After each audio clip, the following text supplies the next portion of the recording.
Today for softer skin and cleaner clothes. Morton's Look Ahead technology learns and predicts your water needs, saving you money. This 34,000 grain water. Where you're supposed to, especially after we had that power outage, changed a few things, so they're like, let's take care of these things now. So they've been really good at addressing anything. All right, council, I'd look for a motion to approve pay application number 17, in the amount of $291,615.12. Make a motion. Thank you, Jed. Support. Thank you, Marty. Any further discussion? All those in favor? Aye. Opposed? Oh, now it's green, it wasn't on. The mic wasn't on, now I'm hearing myself. Bid we received this past Friday on the Concession Memorial Arch. As you see on those pages, there is a letter of recommendation as well as the bid form as to the documents that need to be submitted with the bid, along with a copy of the bid tabulation on page 50. 3 bids were received, and as you see, the lowest responsible bidder is TNT Construction Group of Grand Rapids in the amount of $357,800.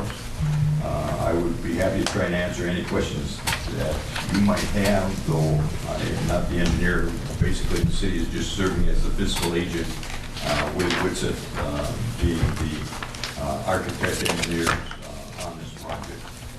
With that, I would recommend approval of the low bid TNT Construction Group of $357,800. All right, council, I'd look for a motion to approve resolution number 024-59, awarding the project to TNT Construction in the amount of $357,800. And did you get the project in specs? Did you get all the information for that? Yes, yeah, we reviewed the plans, the specifications. And I know Marty had asked about at another council meeting if it, just to make sure it was, the height was Clearance. clearance. Oh, yeah, I did respond, and they were checking on that and making the adjustments. They did have their design people review that, and the relocated arch was far enough back that it was not causing a sight distance problem for approaching vehicles coming westbound of Vertical clearance too. vertical and Okay. the sight distance triangle as well, Okay. Marty. Okay. Thank you. What surprised me was the variation in bids on this. It was quite a spread. Right, yeah, for sure. Is this a 25 project? Or, I think Nope, it's starting now. oh, okay. All right. I'll make that motion, Mr. Mayor. Thank you, April. Support. Thank you, Travis. Any further discussion? All those in favor? Aye. Aye. Opposed? Motion carries. Thank you. Thanks, Jim. Thank you, Jim. Yeah. Public Works, Larry, good evening. Again. A little relief coming. Very helpful, thank you.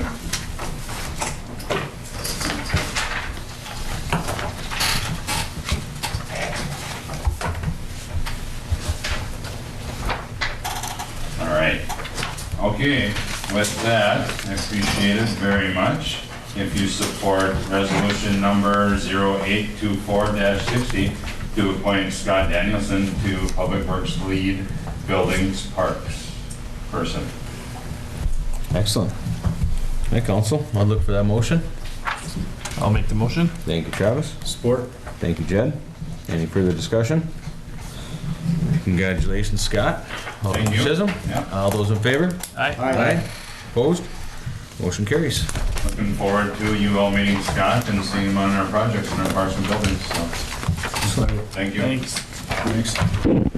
Bridget.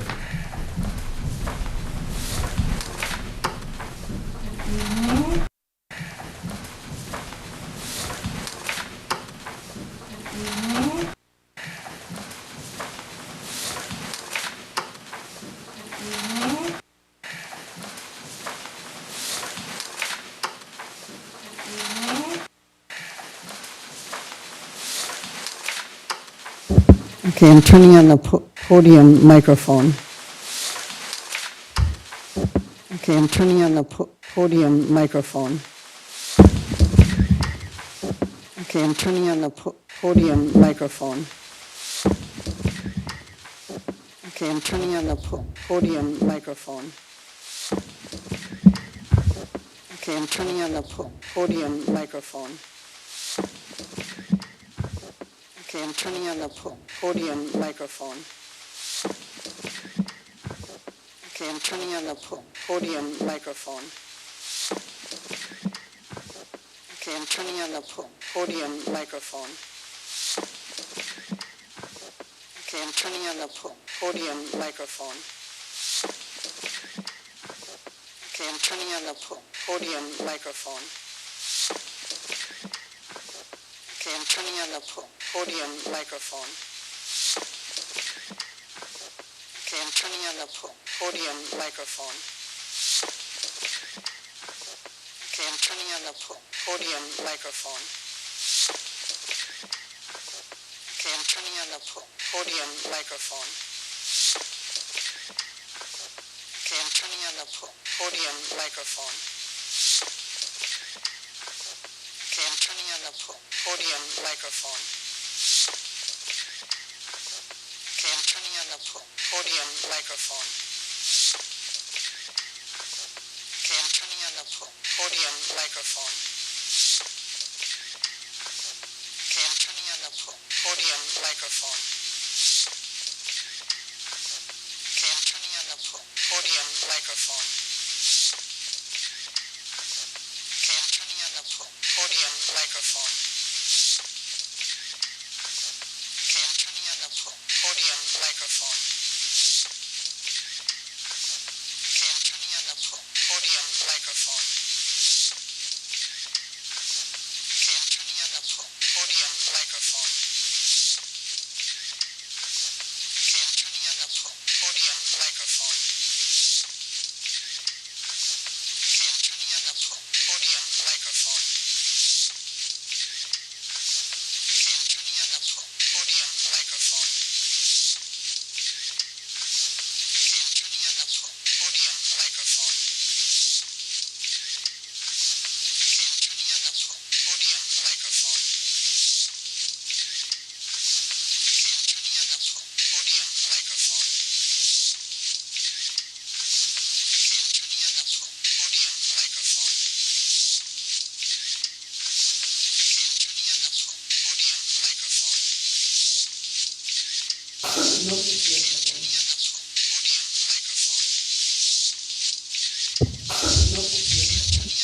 Spraying outside or something because there's quite noise.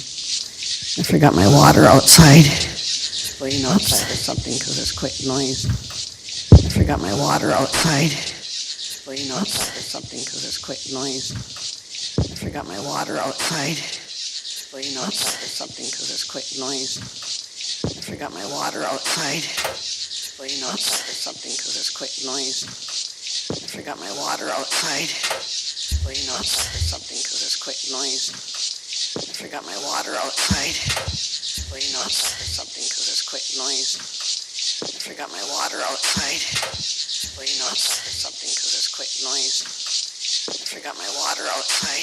Spraying outside or something because there's quite noise. I forgot my water outside.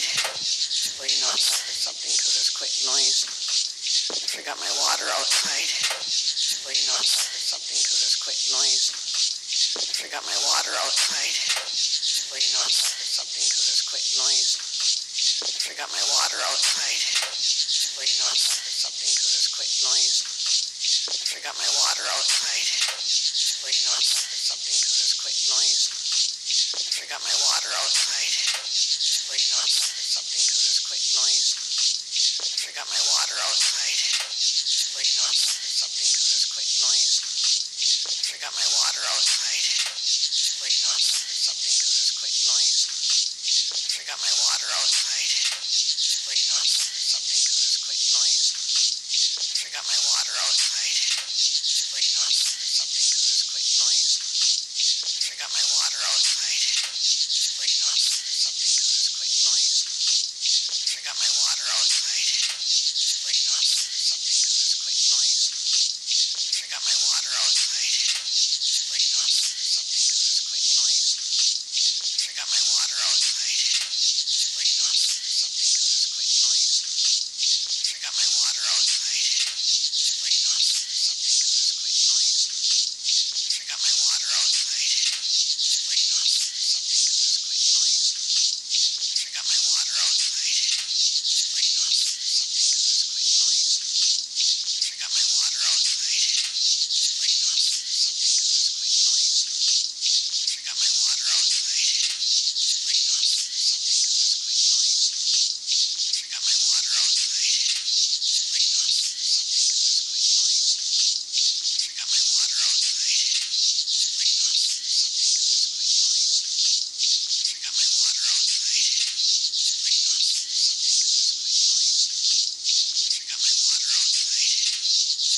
Testing, testing.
Good morning, everyone. Apologize for the late delay with the committee of the whole meeting, but we had a special council meeting. We're still in the special meeting mode at this point in time.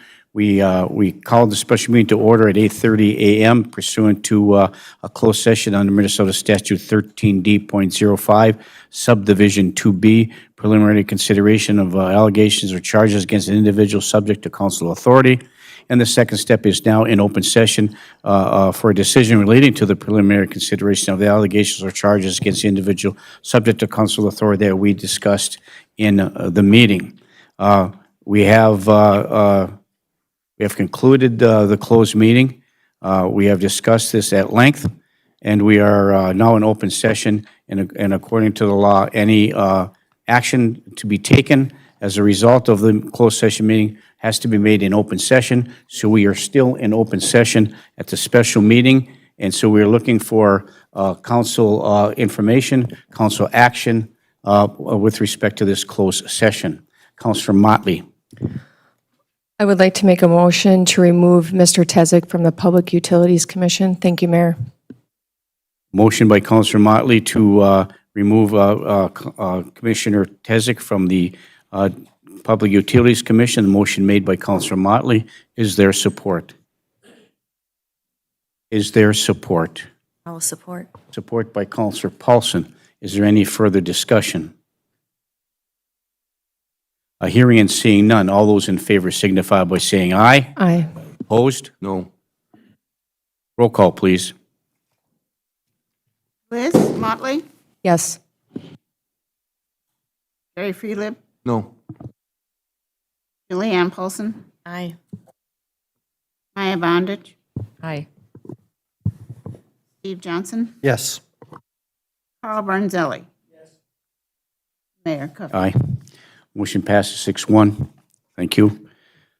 There's no other items that come before this special meeting, so we'll call for the adjournment of that special meeting. Do we require to make a motion in that regard for the special meeting? Looking for a motion to adjourn the special meeting. So moved. Moved by Councilor Beyondis. Is there support? Support. Support by Councilor Motley. Is there any further discussion? Hearing and seeing none. All those in favor signify by saying aye. Aye. Aye. Opposed? Motion carries. Thank you. We are stand adjourned on the special meeting. We all call the committee whole meeting to order. Today's date is Tuesday, August 20th, 2024. The time is 9:33 a.m. Our city clerk is not available today, so notes will be taken by our Finance HR Director, Sherry Erickson. We'll have making a little bit of an adjustment to appearances moving forward. We have an additional appearance from an individual with respect to the half marathon, but we'll try to go in order of appearances. So I will turn this part of our committee of the whole meeting agenda over to our city administrator, Britt C. Bennis. Britt? Thank you. Mayor and council, if it is acceptable, I would like to call Gabe Zika from the Iron Range Half Marathon to the podium to give an update on the marathon this weekend. Okay, thank you. Please come forward. Look forward to your synopsis moving. What an exciting event. Mr. Zika. How's that? Perfect. All right. Appreciate you guys putting me on the agenda real quick. This will be brief. I know you guys are running a little late. Half marathon went really well this weekend. We had 201 registrations. We had 175 runners. Everyone finished. There was 38 people volunteering to provide safety on the roads. 21 people provided water station support. There was 15 volunteers at the Iron Trail Motors Event Center. We had 18 businesses that supported the event, some of them some of the largest businesses in our community, and then some of them very small, independent businesses. So lots of support. That doesn't kind of explain the amount of volunteers that we had that weren't official. There must have been at least 100 people out cheering, maybe more, in addition to probably 50 or so more people that were helping with road guard unofficially and water stations unofficially. In general, we raised somewhere in the amount of $20,000 for charity after we've paid all our bills. So we'll get to spend some time figuring out how we're going to donate that over the next few weeks. And then just in general, just to say thank you, not only to the city, but to all the other businesses, members of the community, and volunteers that help support us. There's too many people on the list for me to name them all right now, but most of them know who they are, and we really appreciate it. And that's all I really have. unless there's questions. I think we might have a couple quick questions. What is the name of the organization? Iron Range Half Marathon. Iron Range Half Marathon. Hopefully this is the beginning of an annual event. That's what we're hoping. So I'll get a couple more things, comments to say real quick, but we'll go over to council chambers. Council Johnson. Thank you, Mayor. Thanks for the Kid 1K too. Both of my kids got up early to do that. They had a lot of fun, and they really enjoyed rooting on the folks as they were coming across the finish line. So great job. Look forward to it next year. Are you looking at the same route or different route, or? And I know it's a long way out, and it was a huge undertaking. Like, I think people, you're kind of selling yourself a little bit short, and I want to make sure you get the credit for all the work you did on getting the agreements from the Sabi Trail, MnDOT, the county, the city, our city, and all the work, Gabe. You really smashed this. It was amazing the work you put into this, and your team. You were meeting weekly, if I remember right, for 30 weeks. 30 weeks, a couple, I mean, these aren't short 10-minute meetings. These are full-length committee of the whole meetings. So thank you very much. And the economic impact that this will have for not only this year, but the years coming forward, and giving yourselves the room to grow and potentially doing a full marathon someday or something like that. It's one of the things why people would come here and would stay here. They'd come for the run, and they would stay because of what you're showing and what we have to offer. So I truly thank you from the bottom of my heart and as a community for the work you've done. Thank you. Thank you. I appreciate it. And Thank you. I can't.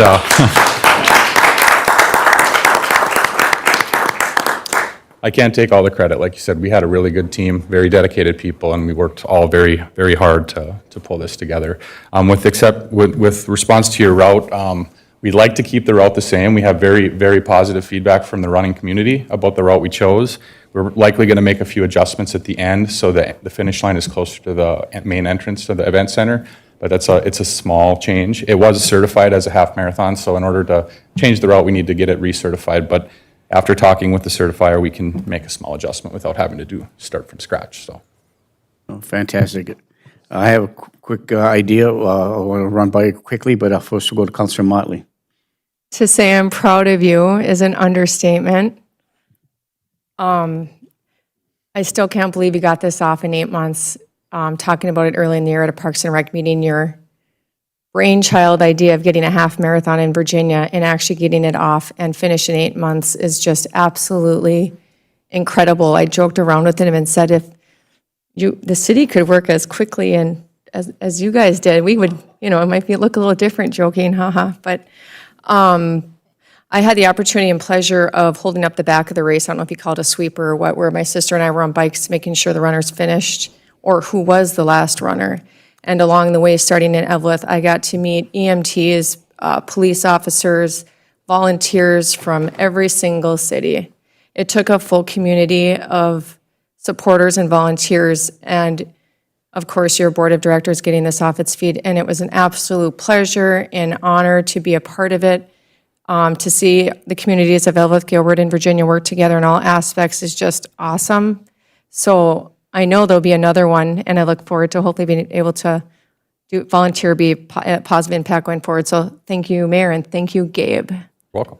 Thank you, Councilor Motley. Real quick, I got a lot of positive comments. A couple of my buddies down from the cities who are retired like me have said they'd like to come up and run in the half marathon next year. One of the unfortunate or fortunate aspects of it that they want me to train with them and try to make it. I don't know, so I'm hoping you might have some oxygen stations next year, so in the event I might need one. But all kidding aside, what a fantastic event. And like anybody says, it's just thank you for doing it. I look forward to next year as well. Yeah, you're welcome, and thank you all. Police. Yep, thank you very much. Okay. Britt? Thank you, Gabe. First item on the agenda is Mr. Matt Reed from SEH, our engineer of record, to discuss the resolution to request additional professional services for the 2023 street project for 10th and 13th construction. Thank you, Matt, and apologize for the late delay, and I know he has a busy schedule, so thanks for hanging out. Good morning, no problem.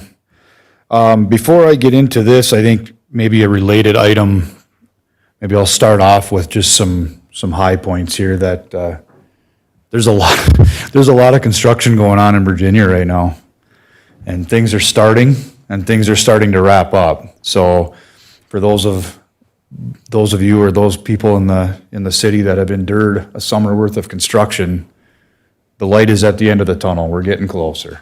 So be patient a little bit longer and we'll have some good products when all things are done. So all of the projects that we wanted to start, except for the culverts on 18th, have started, and that's coming here in a couple weeks. So that MnDOT's contractor is going to start working on theirs, and they're going to start on ours at the same time. So I'd say by the time we're here, maybe in a month, things are going to be looking much, much better. So we'll start seeing some concrete and some blacktop going down here soon. So I thought I'd start with that. I also should, real quick, related to the 13th Street project, I want to just give everybody a heads up that 12th Avenue and 13th Street intersection, so the one over by Grandma's, that is going to be closed down probably in the next 2 weeks for about a week.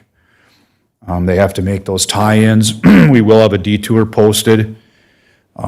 Contractor is considering working 24 hours around the clock to shorten that duration as much as possible. So it's just, we were hoping to keep it open, but it is going to be much more efficient and much safer with the depth of the holes they have to dig, so we're going to have to close that.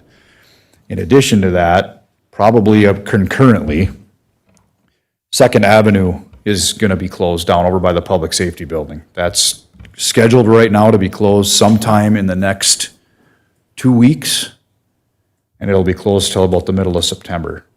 They need to do all of the utility tie-ins, and then it's a concrete road, so by the time they do the utility tie-ins, put the concrete back, it just takes time to get all of that work done, concrete cured, everything like that. So again, that Kraus Anderson is working on that project, of course, but just I want to make everybody aware that this is all coming, and it's going to be a little bit of an inconvenience for a while, but again, detour signage will be up, and local traffic will be able to get around. There's room for them to get around. So just a heads up. Yeah, thank you. And real quickly, I want to make sure that we communicate to the general public more than just what we're doing now. Have some kind of a e-blast or some kind of a release, news release or something, just to give people a heads up moving forward. I know Britt's still working on that as well. So to try to minimize the inconvenience anybody has, it's necessary, for the long-term benefit of the community. So a small delay in that regard, it can be a big delay for others. So if you could just try to figure that out, we could. Councilor Paulson has a question. Thank you, Mayor. Yeah, I know everything's coming to a head, but I have a concern, Matt, and I don't know how we address this. So when did you say 13th and 12th will be closed?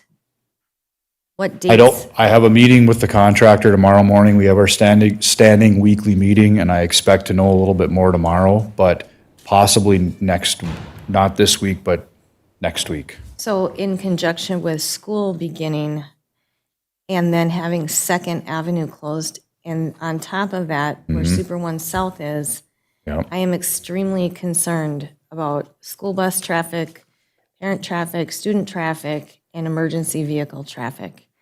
So was this communicated to anybody at the school district to let them know that they need to maybe plan, or we need to help plan? It will be as soon as they get it firmed up. They're trying to figure out when they can do it. When they can get, Casper's trying to get everything right to the intersection on 12th and 13th so that they can minimize the time in the intersection. So they're working on, that's why I say, I think tomorrow we've been talking about it for a month. And we just have to know when they're gonna get there so we can firm that up and let people know. 2nd Avenue, I haven't really been much involved with that one, but I've been communicating lately with Kraus Anderson because, there we go. We got Kraus Anderson here. So he might be able to I'm tell you just some really more. But concerned as to how we deal with school traffic and navigating that. we'll have all the signage set up for people to navigate that. Okay, and then where are we at then with, what is the street in front of Super One South? Is that The what? 17th? 17th 6th and 17th and is, Southern Drive? Or yep. 17th Street is scheduled for, the first phase of it is scheduled to be curb and gutter on next week, followed by pavement. So about half of it'll be done. So the section that's currently a mess right now and underwater, That you already, there's a detour because of the. Yeah, they'll Okay, move on to the next So when phase. will that be completed? They're gonna try to put concrete down next week. So give or take a couple weeks. So will there be any coordination? So then when they move on, whatever direction that is, will they be tearing apart in front of Super One? Yep, So that still is going to have a detour Yep. impact in that area there? yes. Okay, and is there anything that we can do to facilitate communication between all of the entities on all of these streets? We are communicating So you regularly. are doing that right now? Okay, thank you. I didn't mean to interrupt the direction of where you're going. I just have concerns because school is starting soon. Yeah, and I guess just as a reminder, we had completion dates on the projects for trying to get it done before school, and we had a month worth of really ugly weather in June, and that has posed a lot of problems for the contractors, and it took a while to get some traction, but they're moving now, and things are actually happening pretty quickly now. So hopefully the weather will hold out and they can keep making strides. And yes, communication is gonna be important moving forward to make sure everybody's talking. So, and I'll keep you apprised as I know. So, Thank you, Councilor Paulson. Thank you, Matt. Next item. yep, so actually now let's talk, yes, I probably did what I shouldn't have done. I went way off the agenda, but it was related to 13th Street. So the two items on 13th Street, I'm gonna talk about the second one first because it'll tie into the first one. The contractor has requested an extension in their completion date to the middle of October. That particular project has been very challenging, especially with the depth of the sewer out there. It's 20, 30 feet deep, and the weather that they had in June. They kept plugging away. They didn't pull off-site. They kept pumping and doing what they needed to do to keep the progress going. It just slowed things down immensely. So, as I look at their request, I feel in this case, it's legitimate. I don't think they could have worked any faster than they did. They had 3 crews in there last week trying to make up some ground. They're talking about working the 24-hour shifts that I mentioned earlier. They've worked several Saturdays. So I think they're doing what they can. And you're gonna start to see, they're trying to get the segment between the East End and 7th Avenue open here soon. They did start working on the road. The utilities are done. They started working on the road last week. So hopefully it'll even get done sooner than that, but that's what they requested. And that's what I have in the council packet for discussion. And then maybe I'll stop there and see if anybody has any questions on that, and then I can talk about the reason for the supplemental letter agreement right after that. Well, thank you, Matt. I have a problem with, I don't have any issue with the settlement agreement in which to give the extension based on the factors that you indicated. It was weather-related and it's undetermined stuff. So giving the extension, I think, is appropriate to do so. It's an inconvenience for another month or so, but it will get done. My only question to you is, there is any additional cost to the city with respect to this, or is this all inclusive in the contract and the language associated with that? As of right now, no. There haven't been any additional costs submitted by the contractor. The only additional cost will be the supplemental letter agreement that's coming up shortly, but that is within the budget that we have. Yes, within the budget. Yes, thank you. Council? Your recommendation is, Councilor Johnson. These are not the folks that asked us for $5,000 to sit around, are they? What's that? These are not the folks that asked us for $5,000 to sit around. This is a different project. No, that's the correct? other project. Thank you. I will move with the change order for the time extension. Councilor Johnson moves to approve the change order. Is there support? Support. Support by Councilor Motley. Is there any further discussion? Councilor Paulson. Thank you, Mayor. Is this a change order, or is it just to request additional professional services?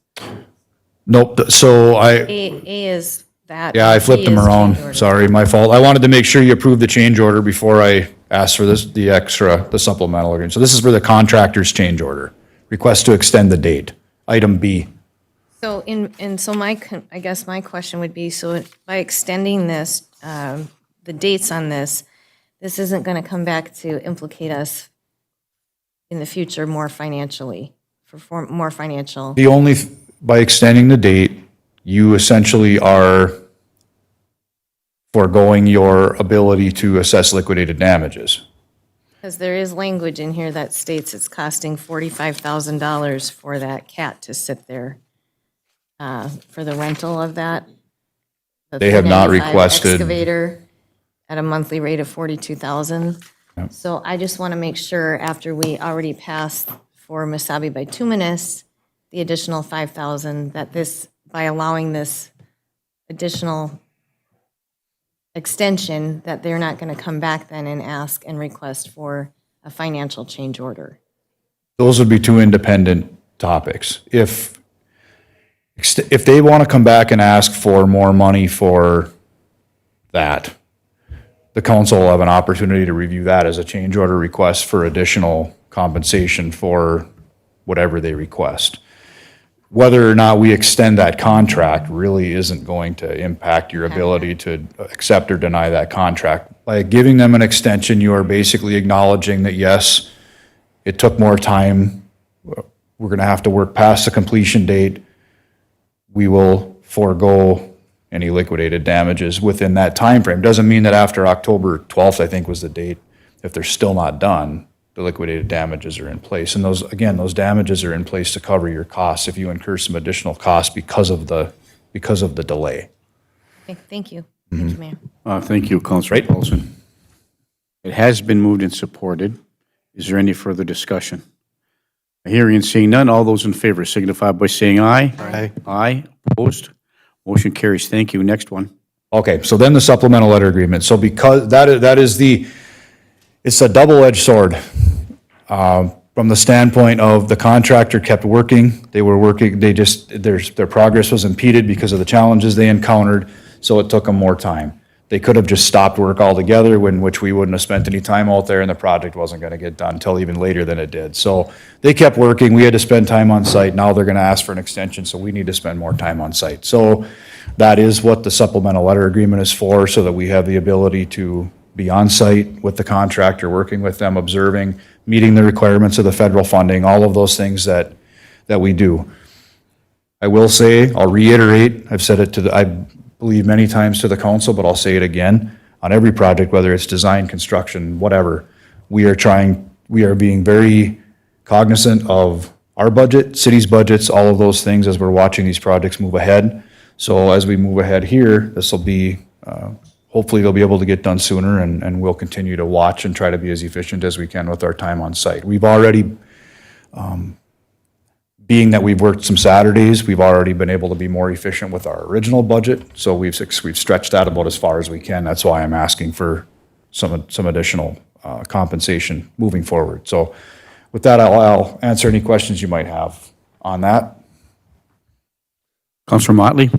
So would this pending, if the council approves, would this be coming out of the contingency fund for this project? Yes. And it looks like, judging by what's in the packet, that we have plenty in the contingency fund? Yes. Okay, thank you. Thank you, Mayor. Thank you, Councilor Motley. I'll move the approval for the additional services. Councilor Freely moves to provide the additional professional services for the delay with respect to this project on 10th and 13th, supported by Councilor Johnson. Is there any further discussion? Hearing and seeing none, all those in favor signify by saying aye. Aye. Aye, opposed? Motion carries. Okay. Unless, Britt, did you want me to talk about that trail on Borgen Road, or do we want to do that at a different time? Okay, so real briefly, we applied for some funds, if you remember, as part of the Borgen Road Highway 53 intersection. We applied for some alternative transportation funds to help pay for some of the components on Borgen and the reroute of Midway Road. One of the items was to extend a trail as far down Midway Drive as the project is going at this point. MnDOT has come back to us and said they have room, because of grading and other things, to have a 6-foot wide walk in there versus a 10-foot wide trail. They've looked at it several times. I've asked them to relook at it several times, and they really are, with the amount of right-of-way they have, the challenges with grades, they say they've got room for a 6-foot walk. That is what they had presented when we put the grant application together. My thought is, as your engineer, that will work. They've got the walk for pedestrians. If bikers want to go, they have the ability to utilize Midway Drive just like any bikers can do. If they want to then get on the trail, they can jump across Borgen Road, get on the trail that goes up the south side of Borgen Road and up into the school. So I think that their proposal is, in my mind, from an engineering perspective, is acceptable. But Britt and I wanted to make sure that that was okay with the council so that we can, they're at a 90% plan set right now. They're looking to move to final the plans out, so we want to make sure there wasn't any concern before they did that. Just one question, Matt. There's no motorized traffic allowed on that 6-foot trail, is that correct? Correct. Thank you. Councilor Johnson? Maintenance of that will belong to whom? Be the city. Okay, so will that be, if it's a walking trail, how will we, is that just dropping a wing when we're plowing Borgen Road, or will it be an unmaintained winter trail? And if it is, I'd want to make sure it's posted, it's an unmaintained winter trail. Yeah, it would be treated just like a sidewalk in town. Yep. I would like to make a motion to authorize staff to move forward with the walking path idea with MnDOT. Moved by Councilor Johnson. Is there support? I'd support that. Support by Councilor Motley. Is there any further discussion? It should be 20 feet wide with a motorized path on one side. Right. Okay. That's how wide the road is. Yes, thank you. Moved and supported. Is there any further discussion? Hearing and seeing none, all those in favor signify by saying aye. Aye. Aye. Opposed? Motion carries. Thank you. Thank you. I took a little extra time, but thought the updates were appropriate, so. Oh, thanks for waiting, Matt. Yeah, thank you. Appreciate it. Thank you very much. Britt? Mayor again, and Mayor and Council again, we do have Sean Lewis here to talk about the Second Avenue detour, if that's okay. I don't know if you're ready, Sean, to talk about that, but since you're here, a project update on the Public Safety Center and also the Second Avenue detour that Matt alluded to. Good morning. Good morning. I'm always happy to be here with you. Happy to have Like you here. Britt said, I figured I'd be here in case anything did come up. Any questions at all? Just state your name for the record, please. I would, yes. Sean Lewis. Thank you, Mr. I'm Lewis. a senior project manager with Kraus Anderson, working on the Virginia Public Safety Project. Yes, Second Avenue came up, and to address the concern, we do have a traffic control plan that we draft and put together, and then we've reviewed it with Matt and others and Britt a couple times already, and we circulate that via email and make sure that everybody has buy-in and is in agreement with the plan. What the plan indicates is the route of detour around any closed road, signage, durations, things like that. And then that plan, once it's all approved and everybody's in agreement with it, that gets circulated with different agencies like school district, for example. Yeah, so we will make sure they're informed of any detours, closed roads, or anything like that that are adjacent to the Virginia Public Safety Project. Yes, of course. A couple of other real quick updates. I did prepare a PowerPoint, but I know you're running a little behind, so I don't want to belabor your meeting. We could turn that on if you need to. Yeah, we can take, could hear the update. Would everyone like to see that, the PowerPoint presentation in that regard, or not? I think it would be important for us to do so. Yeah, thank you very much. Yeah, of course. You're welcome, pull it Mr. up, Mayor. Britt, at your convenience. Thank you. If you want to, thank you. Have it here ready, Thank you, yeah. Mr. Lewis. Oops. I'm sorry, Councilor Johnson. Thank you. While he's setting up, just want to let folks know that you're fine, go ahead. There we go. One of the problems that they're having on the construction site is there is a lumen telephone line from on the whole north side of the property that we really need to get taken care of. They've been working on their NKA, Britt has been trying to communicate with folks, so it's become a little bit of a frustration because they're trying to get ready for semis, and the walls are coming in a matter of a couple of weeks. So if anybody out there has any contacts with Lumen, formerly known as Quest, do you have something, Britt? Actually, at 9:53 a.m., so just a few minutes ago, we got an email from Gary Francisco, our project manager, saying, good news, just talked to Lumen. They said the funding went through yesterday and they'll be on site Tuesday. Yay, that good. Good. Very good news. So great, I appreciate that because it's been a frustration now for several weeks for that. So appreciate that update. Thanks, Britt. Yeah, thank you. Okay, I'm getting set up for Mr. Lewis here. I think I remember how to do this from the last time I was here, when Mr. Counselor Johnson helped me. Okay. Need to press it again? Okay. Thank you, Brett. Perfect. Oh, I think it was going. Here we go.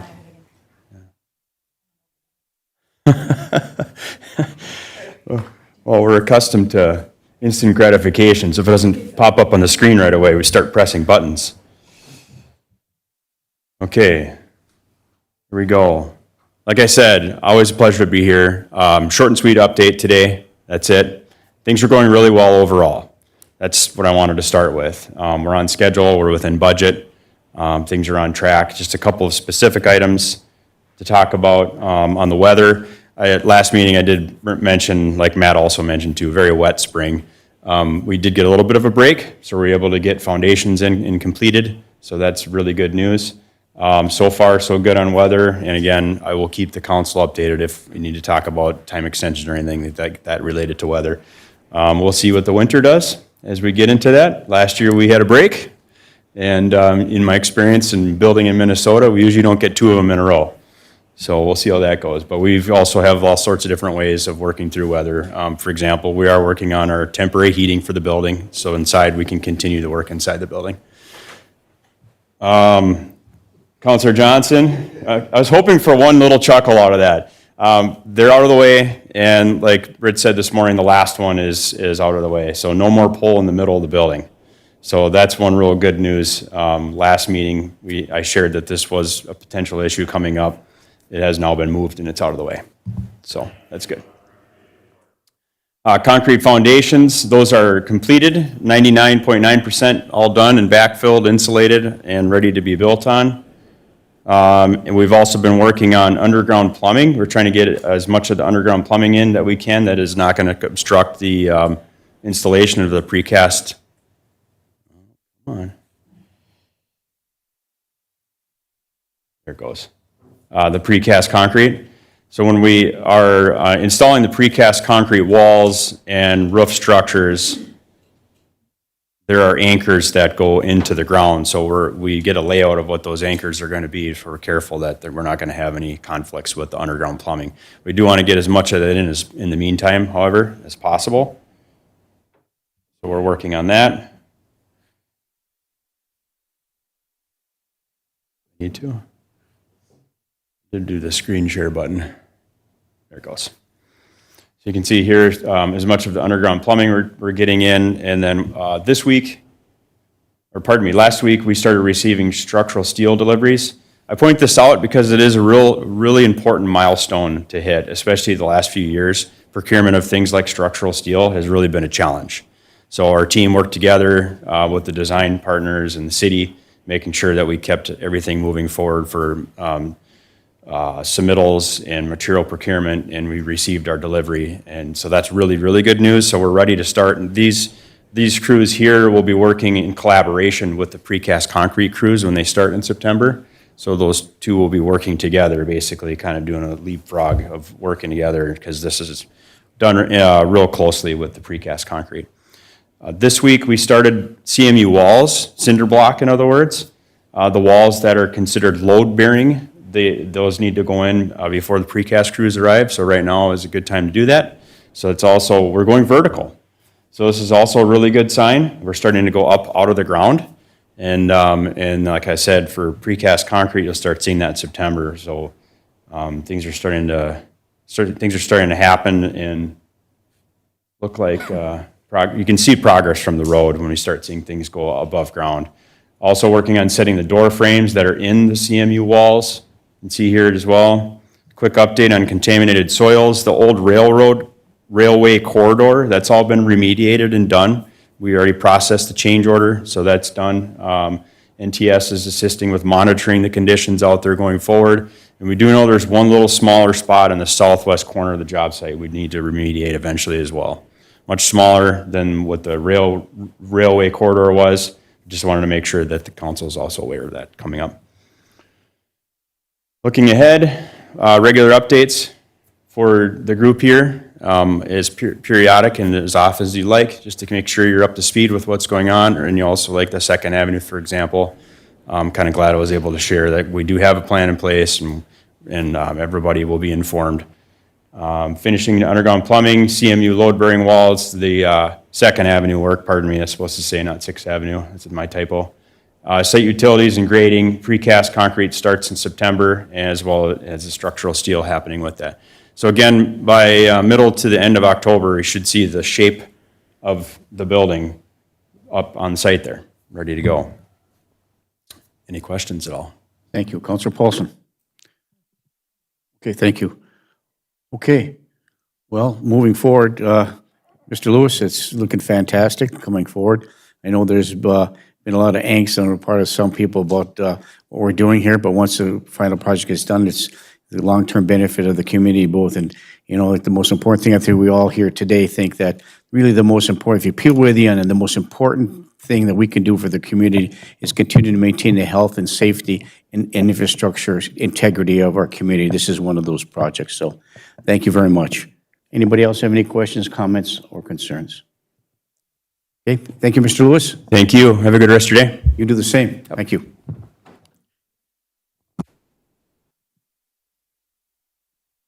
Britt, next item, please. Thank you. The next item on the agenda is item number 2 is review the monthly financial reports. Thank you. Any questions, comments? I know that some of you have been able to drill down on the financial reports. Moving forward, we appreciate you taking the extra time as elected officials to do so. Any questions, comments, or concerns that you have with respect to this? I think it's been helpful moving forward. So first we'll go to Councilor Beyondich and then over to Councilor Paulson. Councilor Beyondich. Thank you. And the meeting was Monday, which yesterday I was out of town, so I appreciate the staff meeting with me on, was it Thursday?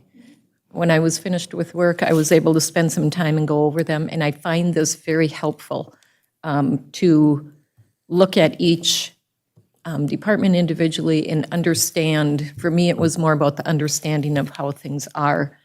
So I just want to thank you for meeting with me off of our regular meeting date. Okay, thank you, Councilor Beyondich. Councilor Paulson. Thank you, Mayor. I just also want to echo that this is very helpful to review the monthly financials. It just kind of gives us a little snapshot in time of where we're at in comparison to budget. And it also kind of starts us thinking about our 2025 budget planning process. So it's, I think it's a really good exercise that we are doing this. And I just wanted to thank staff and department heads that were there yesterday. It's great to be able to ask the department heads, you know, how do they view this, or what could we do to improve? So I really want to say thank you to all department heads that were there yesterday, and to Britt and our staff for coming in a little extra early to do that. But I think it's a good exercise that we're undertaking, and it kind of paves the way for our 2025 budget discussion. So thank you guys, and thank you, Mayor. Thank you, Councilor Paulson. Any other questions, concerns, comments with respect to the monthly financials? Thank you, Councilor Beyondich, Councilor Paulson, for being part of that process moving forward and get some clarification and some historical points of where we're moving forward. So thank you. Britt, next item. The next item is the review of the request for proposals for solid waste and recycling services. Okay, thank you. You have in your packet some information with respect to this. Looking for council questions, comments, concerns, things moving forward. Councilor Motley. Britt, just a question. I know I talked to you briefly about this with talking to actually my boss, but is there anything in here, and I was kind of looking through it, but something where, let's say this goes through and we have somebody that's going to take over the garbage. Do we have something in place with this proposal that's going to save us so that, let's say after a 3-year contract, they can't just like jack up the rates on the city and we're stuck because we no longer have any equipment or anything to kind of, you know, not get us just a little bit in trouble with price? Yes, as we had discussed, I did add in fee increases on page 9 of 23 of the packet. Any or all rate or fee increases must first be proposed by contractor that must be approved by city council before they can become effective. Any attempt by the contractor to increase rate or fee without council approval shall be null and void and may subject the contractor to the default remedies of the contract. Thank you, Britt. Thank you, Mayor.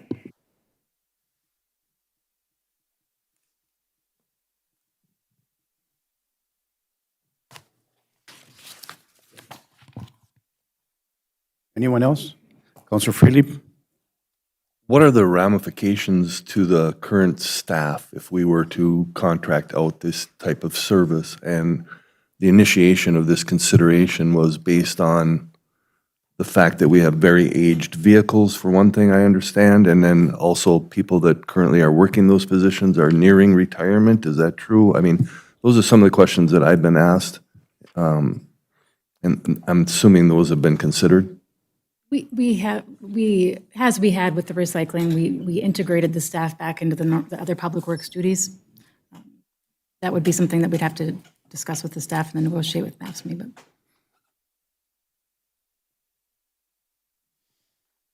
And so the math still needs to be done in terms of whether, I mean, there's going to be a financial analysis as to whether or not this is in fact going to be saving the And city if there's money. even interest from other parties. I mean, we are a larger city, and I don't know that if any of the commercial vendors really do want to take over somebody as big as Virginia. I mean, we may not get any responses to this. Right. Or whether in fact it would enhance the services we already provide. Exactly. If it's Okay. going to be a problem and not improving what we have, we all get the requests, the complaints about the garbage dumpsters being full and people coming into town to dump that aren't from here, and, we hear that continuously.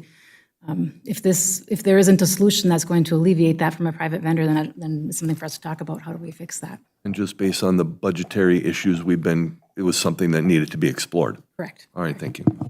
And a lot of it, I think I've mentioned this previously, we actually got a phone call from our lobbyist that said, do you realize you're being discussed by the MPCA in testimony? We said, oh, no, we didn't. And so we are on the radar of MPCA about, we got rid of our recycling program. How are we going to accommodate? Because we have to have some kind of recycling program. So we do use the county right now, but we always have that fear if the county decides to not do it anymore, then what are we going to do? And then, there's just things we need to look at. So it was just a discussion with the lobbyist that brought this on, where the lobbyist said, it's interesting that you guys still have your own municipal garbage. Most cities do not anymore. They have gotten away with it because of the regulations that MPCA imposes. Yeah, and we may have to have some further discussion. They talked to the lobbyist about a variety of things, and that's one of the issues we might have to set up a meeting and try to figure that out. So just for clarification purposes, we're reviewing this to see if it's a benefit to the city or not. I just want to say conclusively that the current garbage service that we have now is exceptional. We have great service. It's a reasonable rate. We're very valuable employees moving forward. So how do we balance those things? And I'm concerned about that as well. So I'm open to seeing what the numbers are moving forward. Thank you. Councillor Paulson. Mayor, in reading the draft, I think it looks great. I thank you for continuing to work on it and work on it. There are some dates outlined on the schedule, and so if we feel comfortable with the current language and the changes that you've made, are we being asked to move this forward to the next council meeting to go out to, in order to make that schedule? Yeah, as you see in that schedule, if we were to do this, it would take some considerable time. We do expect there would be a lot of questions because we haven't had a private service in if ever. So we do expect that we're going to get a lot of questions from any RFPs and anybody that would be interested. We would then need time to enter into contract with anybody if we so choose, and then staffing and those things need to happen. So if this is something we do want to look at for 25, we do probably need to get working on this. With that, I would move the, would we call it a draft at this point, or would we just call it? Okay, I will move the current draft forward to the council meeting. Councillor Paulson moves to move the current draft proposal with respect to solid waste and recycling services to the next council meeting for further discussion. Is there support? Support. By Councillor Motley. Further discussion, Councillor Johnson. Thank you, Mayor. Whichever route ends up happening, I'm a strong proponent of individual cans. The level of frustration we have in our alley is unbelievable, and we don't even have any short-term rentals in our alley. They're across the street, and those are becoming a problem as well. When it comes to garbage, I think that moving to a single can system for everybody and figuring out the business district separately because there's more garbage will not only benefit our recycling rates, but it'll eliminate the ability for people to discreetly dump in dumpsters or discreetly leave TVs and furniture and beds and anything. I saw a fish tank on North Side today. I think that's really what we need to be focusing on is how do we, this would be a great way to start literally cleaning up the city is by individual cans. So I appreciate the RFP. I think it's going to give us a good idea of what we need and what we have available to us around the area, and to have that discussion with all the interested parties. So I'm supportive of moving this forward. Thank you. Okay, thank you. Councilor Johnson has been moved and supported. Is there any further discussion? Hearing and seeing none, all those in favor signify by saying aye. Aye. Aye, opposed? Motion carries. Next item, please, Britt. The next item is item number 4, is approve the resolution for Jarek and Associates contract as the city lobbyist. Reviewing the contract, it's basically the same as it was in the past, with no additional compensation requested. So looking for council questions, comments, concerns, or actions. Councilor Paulson. Thank you, Mayor. Is that current rate $36,000 a year? Is that in our packet or no? Oh, 3,000, okay. So it's 3,000 a month, annual fee of 36,000. And we pay that monthly, not quarterly, or do we pay that quarterly? Monthly. And then we had put forward some reporting requirements. Are those reporting requirements being followed through? I know we do from time to time get those emails, but are they following through with what we had originally asked for? We are getting quarterly reports, and then he did make that presentation the last time, and is Did a great amenable to job. come up at any time. He has indicated, the firm has indicated that with any questions or comments, they'd be happy to come up anytime. So Okay, if you have any questions, yeah. I mean, I do have to, this was an extraordinary year. We had a lot of different things going on, and he was really, their firm was really good about keeping us in touch with that EMS funding, and, they did a really great job of, unfortunately, the bills didn't go through, the bonding bill didn't go through, they were really good about keeping in touch and letting us know the status of everything, unfortunately. Unfortunately, it didn't work out the way we wanted, but we did know at least it was happening. Okay, thank you. Do you have a question, Councilor Motley? Yeah, Britt, is it your recommendation that we move forward with Jarek and Associates? Okay, and also to you, Mr. Mayor, I know we've talked about it probably at this time last year. This lobbyist, we're the only northern city they represent, correct? Am I correct when I say that? They aren't involved with other cities around here? No, this firm only represents the city of Virginia. Other lobbyists represent of a lot of different communities, organizations, but this firm, Jarek and Associates, does a lot of corporate lobbying for different corporate issues, but we are the only municipality that they represent. Thank you very much, Mr. Mayor. I will make the motion to approve the resolution for Jarek and Associates. Councilor Motley moves to approve the resolution for the Jarek Association's contract for the city lobbyist for next year. Is there support for that? Support by Councilor Beyondich. Further discussion. Councilor Johnson. Thank you, Mayor. I know it's been several years since we've done an RFP for a lobbyist, so I'd like to see that happen one of these years. And also, I'm out of principle, I won't support the $36,000 simply because we're looking at laying off staff and what that looks like for our budget. So I would like to see that we take a good hard look at $36,000 because it hasn't changed for many, many, many years, and the cost of everything else has increased. So that just interests me. So I will not be supporting this based on the budget and as we move forward. Thank you. Okay, thank you, Councilor Johnson. It has been moved and supported. Is there any further discussion? Hearing and seeing none, all those in favor signify by saying aye. Aye. Aye. Opposed? No. Roll call, please, Sherry. Motley, Yes. Philip, Aye. Paulson, Aye. Beyondich, Aye. Johnson, No. Carl Barnzelli, Mayor Cuffey. Aye. Motion passes 6-1. Thank you. Next item. Item number 5 is discuss the one response we received for the RFP for cleaning services for city facilities. Quick question. Was this vetted and discussed at your committee meeting, Councilor Johnson, at all? On building and grounds? I don't recall. What meeting are you referring to, Mayor? Oh, I'm sorry. I was referring to the RFP for cleaning services. Yes, but what meeting was it on the agenda for? I was just wondering if you had discussed it at one of your previous meetings. I don't recall having a committee meeting where we discussed the. Yeah, this. I didn't know. I was just asking. Okay, thank you. Councilor Motley? Rich, would we be saving taxpayer money? On paper, it does appear that way. Thank you. Thank you, Ms. Mayor. Okay, thank you. Councilor Freely? My question too is, the impact on current staff. And then from the proposal that I see, like I could not be in favor of having something cleaned only 3 days a week, particularly something as large as the event center.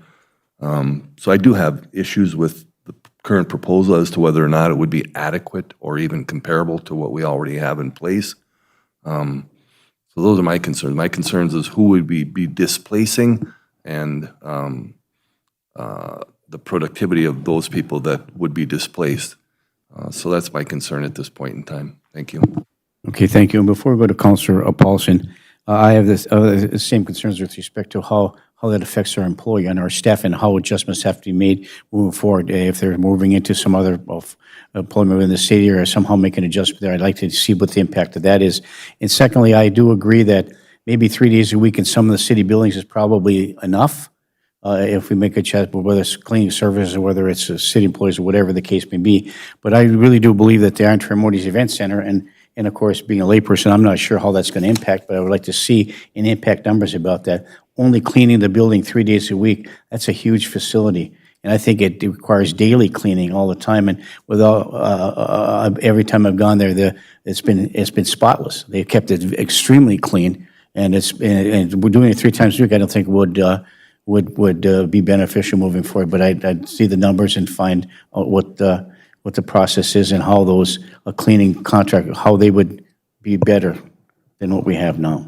Councilor Paulson. Thank you, Mayor. So $11,700 a month, approximately $140,000 a year expenditure. That would be cleaning all city buildings. And it's only 3 days a week at all city facilities.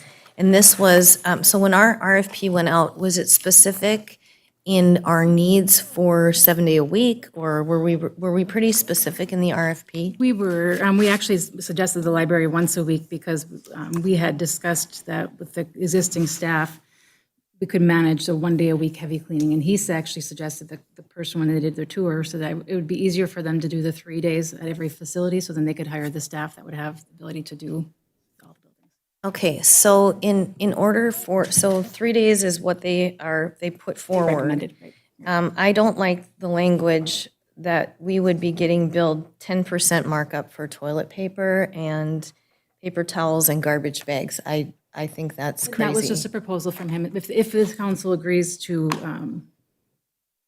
move forward with this response, we do need to work out in a contract, and we could specify that we'll buy the materials and you just use our stuff, and we'd have it. Okay, and at that point, though, too, like, that might concern me regarding, are they really using that many? I mean, like, we had a situation in the past with those types of issues. But I would like to know, with what they're proposing, or this 3 day a week, are you kind of seemingly to suggest that we could navigate current staff and maybe move the staff in different placement in order to possibly save taxpayer dollars by contracting out cleaning and retaining staff? It's something we could explore, like we did with the recycling services. You know, we needed a new recycling truck. We knew we didn't have the funds to do that. It was cheaper in the end to get rid of the recycling services, curbside services for the city, and then to move the staff back to the general population, Public Works. One chose to retire, one chose to stay with the general population of Public Works. We have an extra body there. Similar discussions would have to happen with ASME, of course, and with the staff about what the jobs to go into. But remember, especially at the Armstrong Motors Event Center, every staff there has cleaning as part of their duties. Their jobs are to clean the locker rooms, the restrooms, every single person. So it's, it's Other duties as assigned. And they specifically state that they're responsible for cleaning. Okay, so is this something that we could continue on in discussions with? I do think so. I think maybe if the council is interested in moving forward with this RFP, that maybe we go to the personnel committee to start talking about staffing with AFSCME and how that would. And how that might look, what it might look like.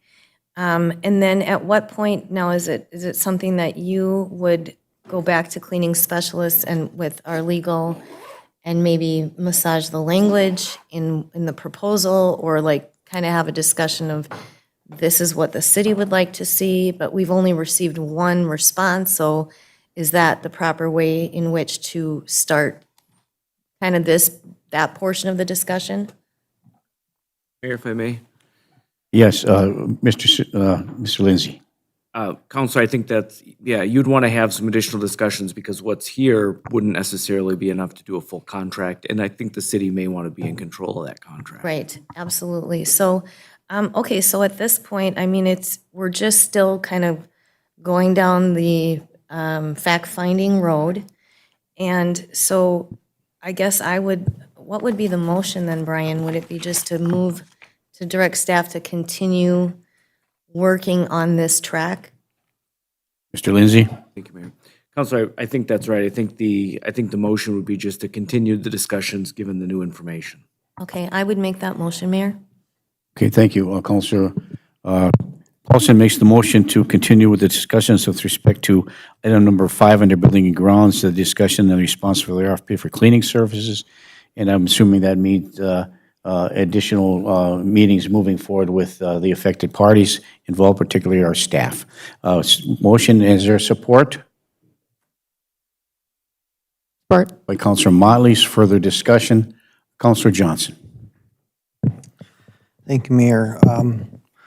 One of the concerns that's been brought to me by a couple of our employees is this may work right now, but what happens this winter when we have significant ice bookings and significant weddings happening all at once? And I understand that this is more of a deep clean regularly, but I'd like, as we're looking at the draft agreement, I think there needs to be language in there as to them doing some reporting, and I saw some of that language in there about how much they're actually cleaning and how much of this is we're still cleaning. Like, if there's like this weekend on Saturday, there were 3 major events in Virginia, and Parks and Rec and Public Works were involved in all 3 of them. Had it been raining, would there have been an inside thing? What kind of cleaning needed to be done to get it ready for the next event? So I'm concerned that we're not looking far enough into the future about this. I know it's a 1-year contract, but I think we have to be very careful that we're not going to shoot ourselves in the foot by having a dirty building because we're saving 3 cents instead of allowing our staff to do the job they do without overextending what we think based as opposed to what they're actually doing in the building. So I will support this tentatively moving forward for further information and what that looks like for us. Thank you. Okay, thank you, Councilor Johnson. So it has been moved and supported to move this forward for further review and investigation and bringing back the impact it has on the community and our services and our employees. Is there any further discussion? Hearing and seeing none. All those in favor signify by saying aye. Aye. Aye. Opposed? Motion carries. Thank you. Item number 6 is set the interview committee for the RFP responses we received for the concessionaire service. As I mentioned at a previous meeting, there was 3 responses received that were interested, 1 response received that said they were not interested. Okay, so you're looking for review committee, which would consist of staff, and you're looking for some elected officials to sit in as well? That is correct. Okay, and up to how many? How many would ever like to say? Thank you. Okay. The item 6 is to set an interview committee for the RFP responses for concessionaire services. And just for the public's knowledge, this would include concessions, would include the bar area, and anything else? The way we advertised it was for the concession stand and the vending machines, with the ability to use the kitchen as for catering and to discuss the negotiation of the alcohol vendor license, because that does expire in September. Okay, so all three of those things. That is they've all indicated they want all three. Very good, thank you. So we're looking for volunteers to sit on the interview committee, or any questions prior to that? Councilor Paulson? Thank you. I just have a clarification question. On the catering side of that, Britt, would that make that exclusivity? No, but they would be they would not pay the kitchen fee like anybody else would pay. So it would be a benefit to them. Beneficial. Yeah, and just, having the liquor, I think, is more advantageous to everybody. Yep, absolutely. Thank you for that. Yeah, kitchen's still open to all caterings that are eligible and licensed and bonded. It would be too difficult for us to fully vet, to charge them a fee for every event. It's hard to say if it's the concession stand that day or if it's an event that day that they're using the kitchen, so it would just be. And just some clarity, if that is approved and we do move forward with concessionaire services for private contract, they would be responsible for purchasing all the product. Is that correct?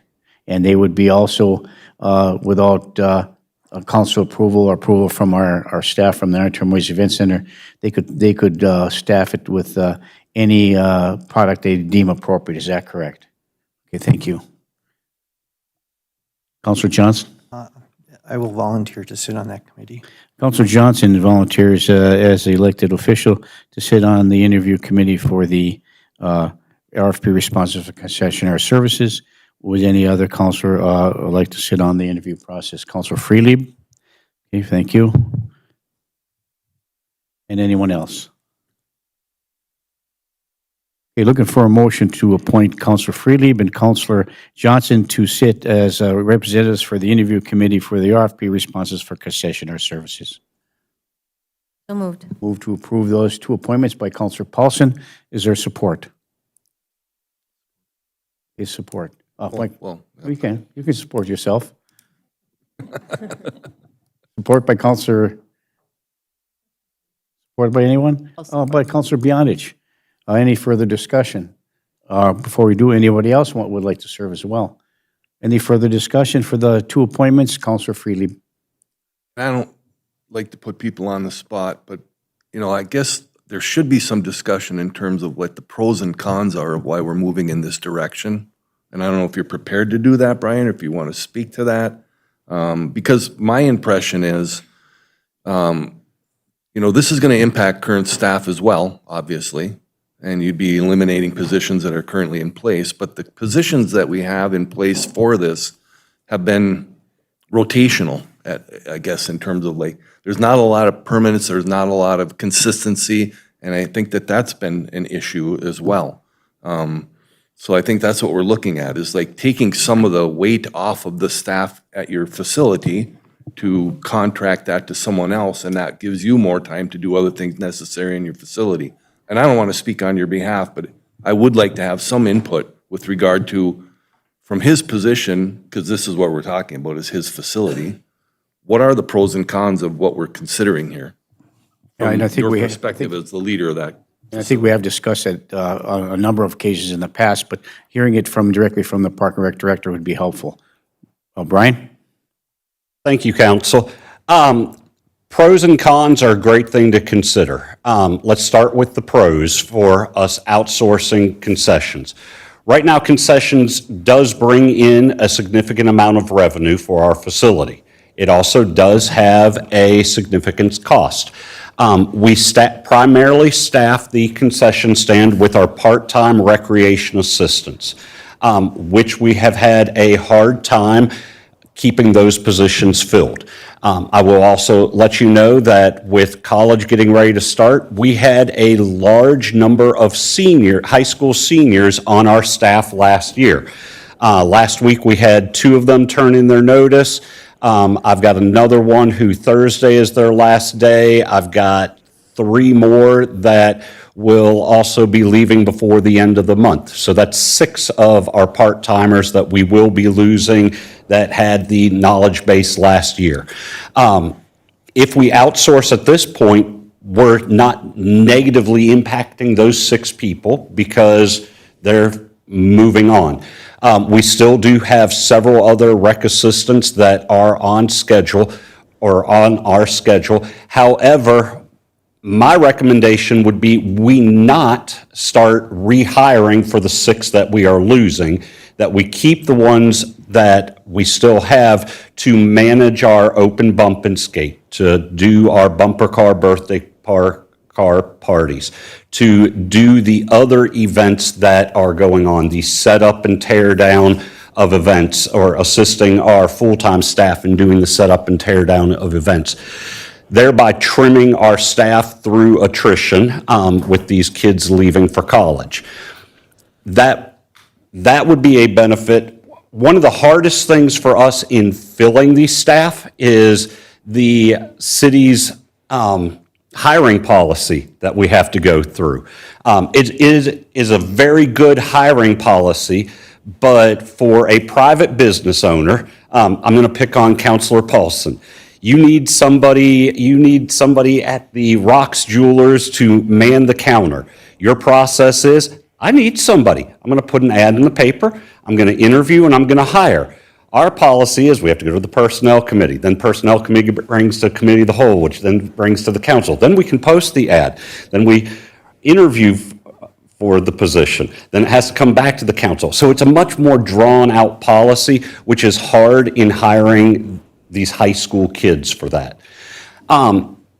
Also with what we, with the current climate, hiring climate, I see every day our local service industry, restaurants and everything are struggling to get staff.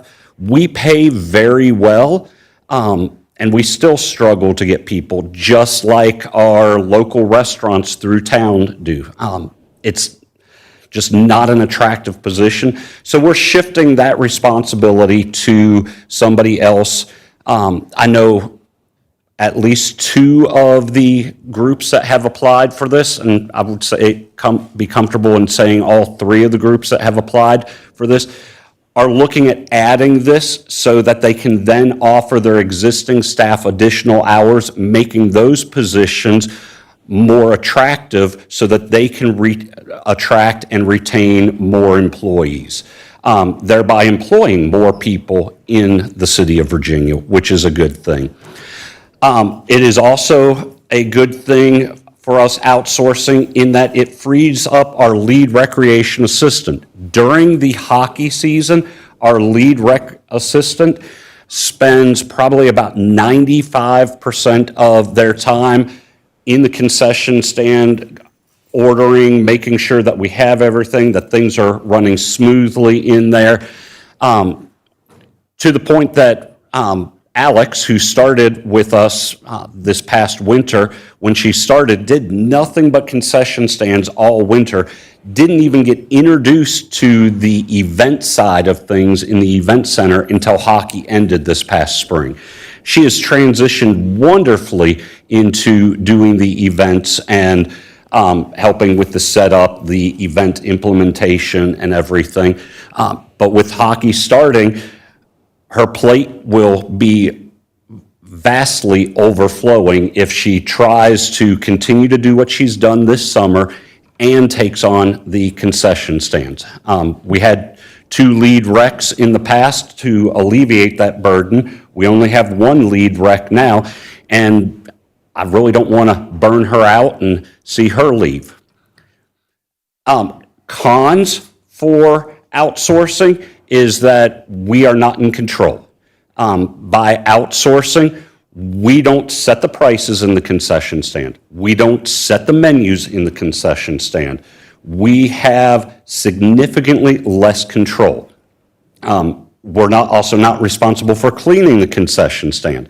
So if we bring in the wrong person who is not cleaning, that's opening up another can of worms. So those are some pros and cons for us to consider. Thank you. Okay, thank you, Brian. The purpose of this is to set an interview committee to hear the proposals. You don't necessarily have to accept them, but the purpose is to, thank you for the information, Brian. So we have a motion on the floor, appoint Councilor Freely and Councilor Johnson as part of the interview team to vet out the concessionaire services. Is there any further discussion? Hearing and seeing none, all those in favor signify by saying aye. Aye. Aye, opposed, motion carries. Thank you. Item number 7 is the resolution for the sexual assault of Northern Minnesota lease for office space in City Hall. So moved. Move to approve by Councilor Johnson. Thank you. Is there support? Support. By Councilor Motley. Is there any further discussion? Hearing and seeing none, all those in favor signify by saying aye. Aye. Aye, opposed, motion carries. Item number 8 is we have Mr. Brian Silver, Parks and Recreation Director, and Julie Johnson from the Tennis for All facility to talk about the Tennis for All facility. Well, welcome back again, Brian and Julie from the tennis board. Thank you. Welcome. So thank you. The Tennis for All Board would like and does appreciate the opportunity to come before you today. I'm not going to say much. I've been saying it for about the past 18 months. The new Tennis for All board that we have is wonderful. They're a joy to work with. They've really made a turn and a change in the Tennis for All facility here in the past 18 months. And they would like the opportunity to show you their faces and to just give you an update on what's going on in the building. So I'm going to turn it over to Julie at this point. Brian. Julie, would you please announce your name for the record? Thank you and welcome. Absolutely. So I'm Julie Johnson. Tom Prosen is here as well from the board. And we just wanted to, we don't want to take up too much of your time today, but we just want to give you an update on our club. I know there's been budget concerns that have been raised in the past, and so we just want to answer any questions that you have about the building and any questions, quite frankly, that the public has about the building operations as well. So just a real brief history for those of you who don't know, the club was opened in 2007 after 3 years of fundraising efforts. And around $680,000 was raised through community support and business support. And then the building was then donated to the city of Virginia at that point in time to be maintained for community member use and draw players from outside of the community who then come in and spend money in our local businesses and shops. The majority of our budget, which is about $109,000, so not large at all, goes towards paying staffing and utilities. So we staff our entire building for the year for 40-plus hours a week for not much money, so we're really quite efficient down there. Our goal moving forward is we want to just make sure that we have a balanced budget that will cover our daily operating expenses, because it has not always been that way in the past. After making a lot of recent changes at the club, we are on track to cover our operating expenses in 2024. I mean, right now, we're significantly ahead of schedule, and we feel like we'll easily be able to continue that moving forward. So what have we done differently down at the club that's changed over the last 18 months or so? So first off, we started to solicit donations and, quite frankly, sponsorships that we haven't done in the past, which are bringing in revenue that we've never seen before. We've also increased our membership cost for the people who actually use the club, and we forced them into a situation where they need to support us annually instead of just buying 2 or 3 or 1 month memberships. We are forcing people into annual support who are actually using the club. We've increased the amount of lessons and events that we have going on, so that's some extra revenue that we have coming in there. And then we've lowered our staffing cost. We've worked with Brian and the city to set up a keyless entry system, and so we're able to reduce cost on that side by by lowering some of our staffing, which again is one of our largest line items that we have. And then the biggest thing that we've done recently is we renegotiated the contract with the school district. So we got a 3-year contract moving forward, $30,000 in year 1, $32,500 in year 2, and $35,000 in year 3, which is a significant increase from the past, which has been around $9,500. So we're working on a lot of upcoming projects, so we're continuing to try to make things easier for people paying. We're working with Britt to update and get some credit card information down there so people can pay. We're going to add an outdoor shed that's going to support our community programs in the summer. And in the future, we are going to need a new furnace. So we're going to look at trying to do some fundraising to support that project as well. So overall, we just want to continue our partnership with the city. We think it's really important for consistency. Our board changes over time, and to have the city backing and keep that stability is important for that building. Our community continues to support the building through donations and sponsorships, and we continue to support the community by bringing in teams and having events and pulling people in to try to spend some money in the community as well. So ultimately, we believe going forward, we'll easily be able to cover our day-to-day operating expenses. We've received just a lot of support from Brian and Britt, so I want to thank them because all of our ideas that we've wanted to implement over the last few years, they've really been supportive in doing it. I feel like we're in a very good spot now moving forward. So thank you, and any questions you have, I'm happy to help or Well, I answer. just have one comment, and then we'll go to Councilor Motley. I mean, this is a facility that no other on the Iron Range. Right. So it's really beneficial. People come from all over the place to do that. And yesterday, it's kind of tug at the heartstring little thing. I received a letter from a young tennis player who said how fortunate it is that they have this facility and how she wants to continue as part of the high school tennis team moving forward to be able to participate in this facility.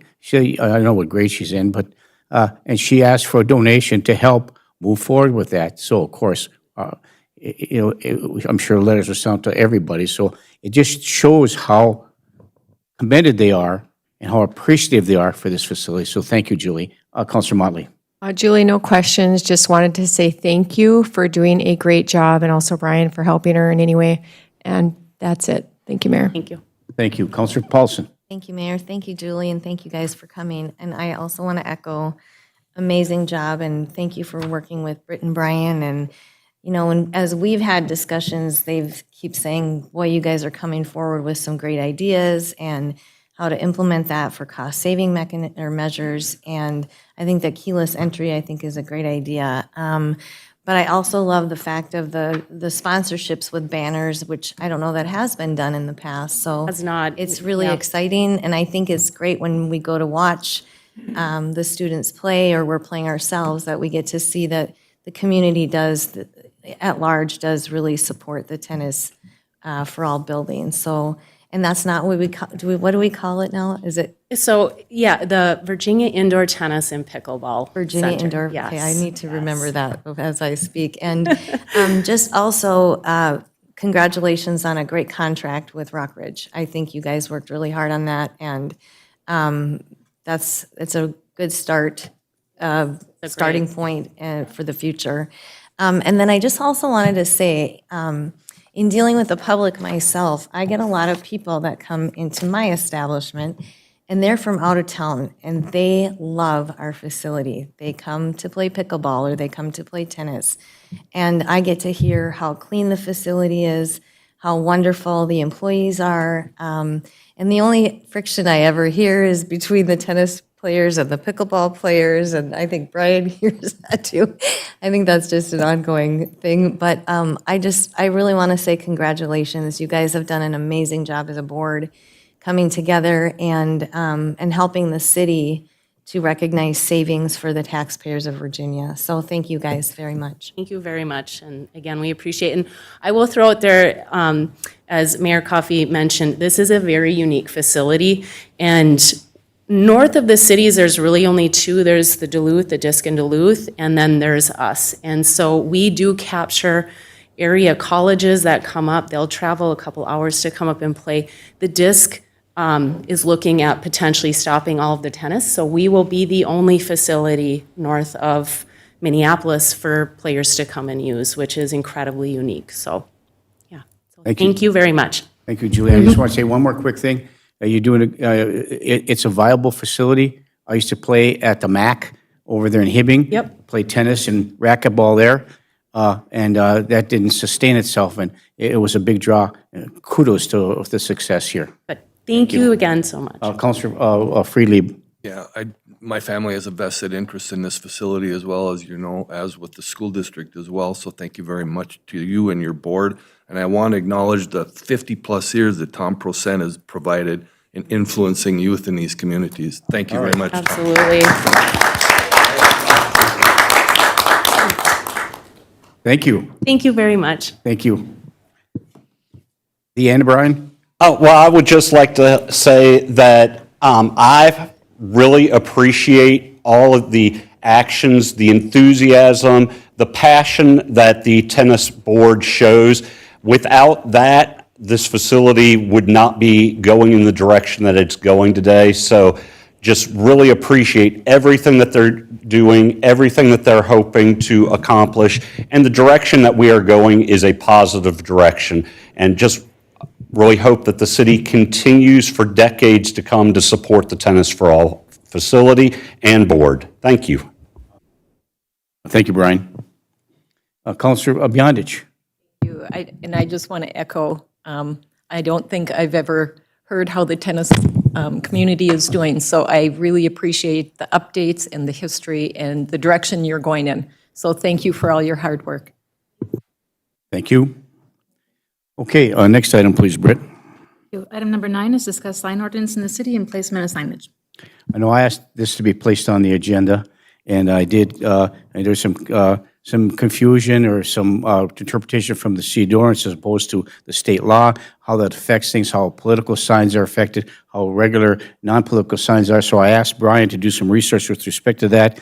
And Brian, could you just kind of give us some clarity on the signs, particularly the political ones, from the time frame in which they're allowed to be placed on public property based on the state law?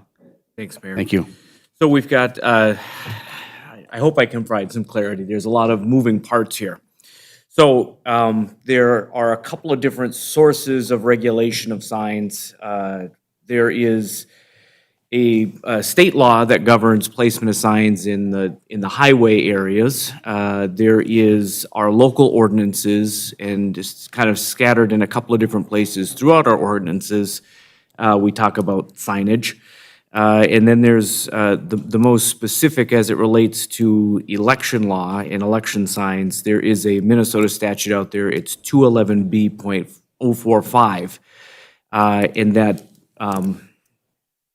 I can pull it up here.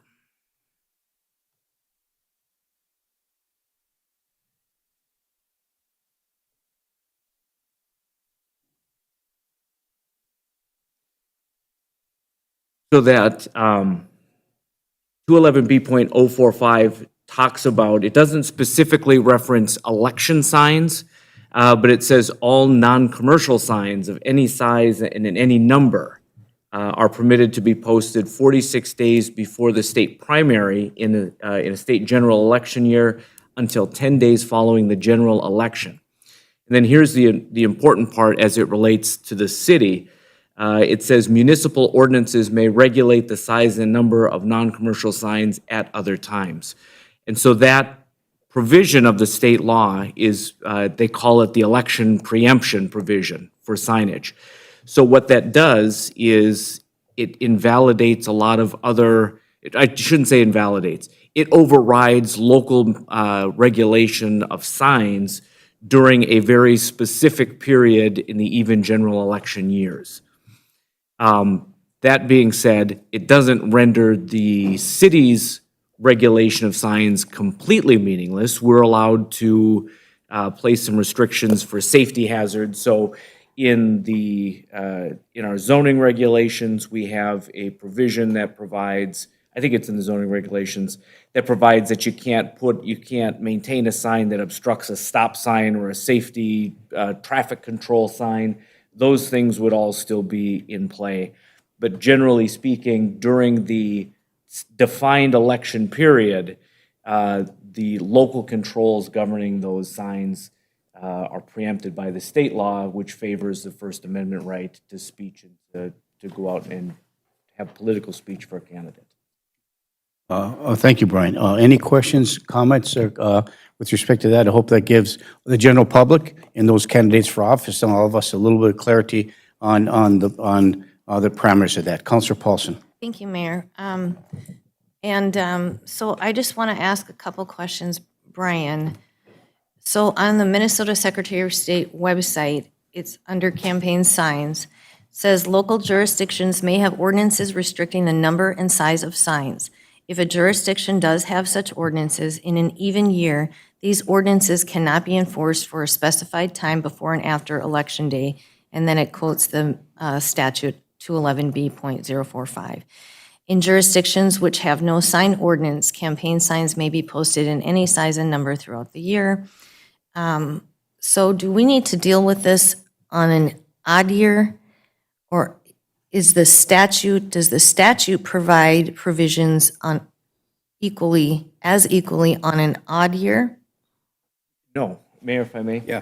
Brian, please. So that preemption period is actually very specifically defined. It is. And based on the review and interplay between the different laws that I've undertaken just to address this item on the agenda, I would recommend that the city go back and review some of its signage laws. I think we could incorporate or integrate those two things, those two laws or those several laws together to make sure that the exemption period is spelled out within ours.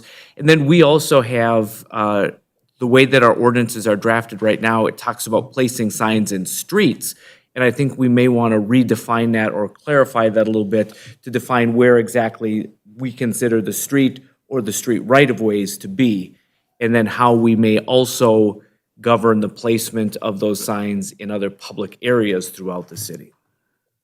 So my question is, as you're doing some research there, Councillor Paulson, my question is that for the purposes of this election cycle, what is your position with respect to all these regulations? Would it be prohibitive for us to take some action based on our state ordinance about removing signs, whether it's in the public right-of-way or in the public structure, or is this something that stays, that we need to allow these political signs to be posted 46 days prior and 10 days after? What would be, I know you laid it out, so we're looking for a little bit of clarity there, so I think you made it pretty clear there. So I think we've got to, as a city, and I don't want to get too far into it, I think we've got to be, until our ordinances are revamped or updated, I think we've got to be careful how we address this. Right now, the way that our ordinances are drafted, just in any period of time, signs can be placed within certain public areas by receiving permission from the city. This gets particularly dangerous when it relates to election signs and the like, because if a city gives permission to one candidate and not another candidate, or if the city gives permission to one group promoting a political message but not another group, then we may be dealing with some content-based control, which is problematic for us. So what we would need to do is come up with some hard and fast non-content driven, some content neutral, they call it, regulation about the placement.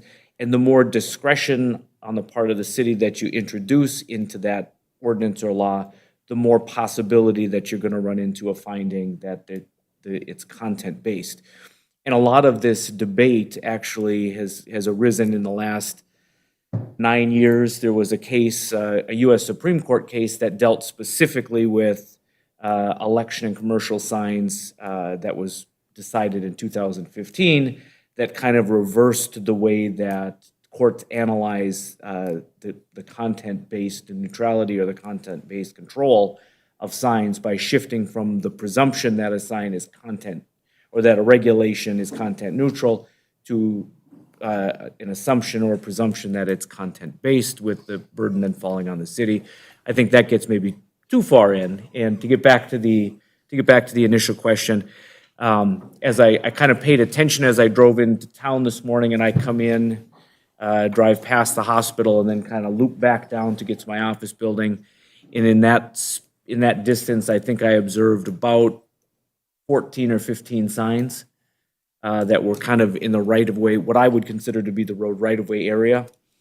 And I think at this point for this election season, we may want to tend toward allowing signs to be placed in the public areas, going back, redefining what our ordinances, the way our ordinances address those things, and then maybe having a better control of it in the next election cycle or moving forward. But for purposes of this year, I think we have to be careful about how we affect signs in our public areas and public rights of way, provided they're not creating distractions or causing any kind of interference, obstacle, or problems within the road right-of-ways. Thank you, Brian. Councilor Paulson, please continue. Okay, so thank you for that, Brian. And so what I've noticed in reading our current code, so that would be ordinances on the books currently, is it sometimes seems to contradict itself, and we do not have the correct definitions down. That so like 7.07 refers to street. So if I go to our legal definition of street, we don't have one in our definition in our code. So if you go and it reverts, if we don't have the definition, my assumption it would be revert to statute description. Okay, so I go and I read the statutory description of street, and we can Google this up and have a conversation about it again. But what I'm noticing is our own language is not cohesive with the state statutory definition language. So that would include street, and then it also includes the word right-of-way. The word right-of-way, we do not have legally as a description in our code. And the description from the state of Minnesota states that a right-of-way is actually an entrance or access to a highway. So we need to do a better job defining, if we're going to use terms like right-of-way, we need to do a better job in describing we need to give the definitions. The definitions need to meet the state statutory. Should we not be mirroring the statutory definitions? Or do those, and we can be stricter than statute but not looser, so we should at least adopt the actual definition. And then if we need to do something else to describe that, whether it's boulevard, then we actually have that in our legal description under our code. So when I read sign and portable, it says a sign, so my interpretation of a portable sign would be something like on wheels. And that's like on, Moorhead, in Moorhead, that one of their definitions is portable as a sign on wheels. So our definition is a sign that's not solidly affixed to the ground, a building, or any other structure, and is capable of being easily and readily moved, whether on wheels, skids, or any other type of attachment, to facilitate its movement, or having thereon a base or a method of bracing to facilitate and allow the sign to be easily and conveniently moved and displayed, with the sign having no fixed or permanent place and or location. So this description actually now describes a campaign sign, in my opinion. And I'm just saying, maybe we should have a provision for actual campaign signs in our ordinances. Also, obviously, follow the Minnesota State statute with the Secretary of State recommendations. But we are now in an odd year for this election. So then it would revert back to our ordinance unless it supersedes, the statutory language supersedes. So I would agree with your assessment that we should leave this alone, but I think we definitely need to address this in the future and get our definitions in alignment with the Minnesota State statute definitions, and then truly decide, like, when it states you can't place a sign, it says the word street. Well, no one's gonna place a sign on the street, but then it discusses over the street, like if it's an overhead Land of the Loon banner or something, it's very descriptive. So just not to get so into the weeds, but in having this discussion, I think it's important that we, on our own code definitions, that we mirror the state statute definitions and then put in language that actually makes sense in terms of sign placement. Even after the storm damage, there were signs everywhere. And pretty much they were all in violation according to our code, our ordinances, unless they came to get a permit to be able to put those signs out. Is that correct? And so campaign signs should probably have a different, not non-permissive, because like you said, that gets into the weeds, but we should put together some sort of a specific for campaign signs and how we deal with them. Following the state, you can follow the state, you can be stricter but not looser. So I think that would be my recommendation going forward, that we do take a look at this sign language. And then the removal of the signs is very crystal clear on both the county and the state, Minnesota Department of Transportation, who is to remove signs. So if there is sign removal, I would like to see us, that would be city staff that removes these signs, is that correct? And it says on county land, the county has to remove signs. On on state property, it is MnDOT's responsibility. And I think I also got that information from the Minnesota Secretary of State. There's a campaign, there's sign things you can click on there. And I think that goes through the Minnesota Department of Transportation. So I just want to make clear who can remove signs.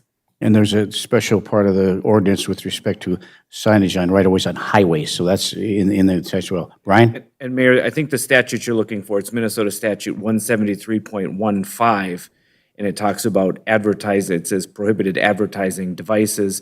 Then it talks about signage. Mainly, this statute talks about it in terms of the interstate highway system, but then there are some provisions about county and local governments enforcing through their staff at their local levels.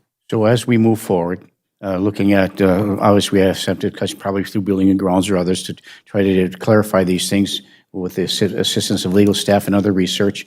But for today's discussion with respect to the placement of political signs, the recommendation is that we allow it this year for that, 46 days prior to the primary and 10 days after, to allow those to be on public land, provided it doesn't interfere with the traffic control device or those kind of things as identified in the statute. Thank you. Councilor Paulson? Oh, sorry. Okay, thank you. Anyone else have any questions or comments about that? So we have some consistency on moving forward. Councilor Motley? So just for clarification then, going forward from Brian, the city is going to cease and desist on pulling political signs? The recommendation is if it's on public land and it doesn't interfere with the operation of the facility, interfere with the traffic control device, or provides a safety hazard as defined under the statute, yes. Thank you. Okay, Can you thank you. repeat that? On Brian's recommendation, the cities to cease and desist on whoever's been pulling the signs, that they are to cease and desist on pulling political signs starting now. Well, yeah, if we follow the statute and the recommendation by Brian with respect to the 46 days prior and the 10 days after, any removal of signs, political signs under the statute supersedes the ordinance itself, and that any time a sign is removed, it should be done like it is through staff from the MnDOT based on their authority, staff from the St. Louis County based on their authority, and staff from the city of Virginia based on our authority. Were signs pulled down last week or the week before by city staff? And if so, where are they? Some signs were removed, and then, but there haven't been any removed since then. And going forward, we won't be pulling them? Not based on the recommendation with respect to political signage moving forward. Thank you. Hang on a second. Okay, Councilor Johnson. So I've got two things to say. One is, does that mean we can put signs in all the parks by all the playground equipment, and the fountains and everywhere else? I apologize. What was the question? Can anybody put any sign on any public property, parks, Building for All, City Hall, all of those public properties? Brian? Mayor, at this, as I've reviewed the ordinances and the interplay with the state statute, this is an area, and Counselor, I think you hit a great point.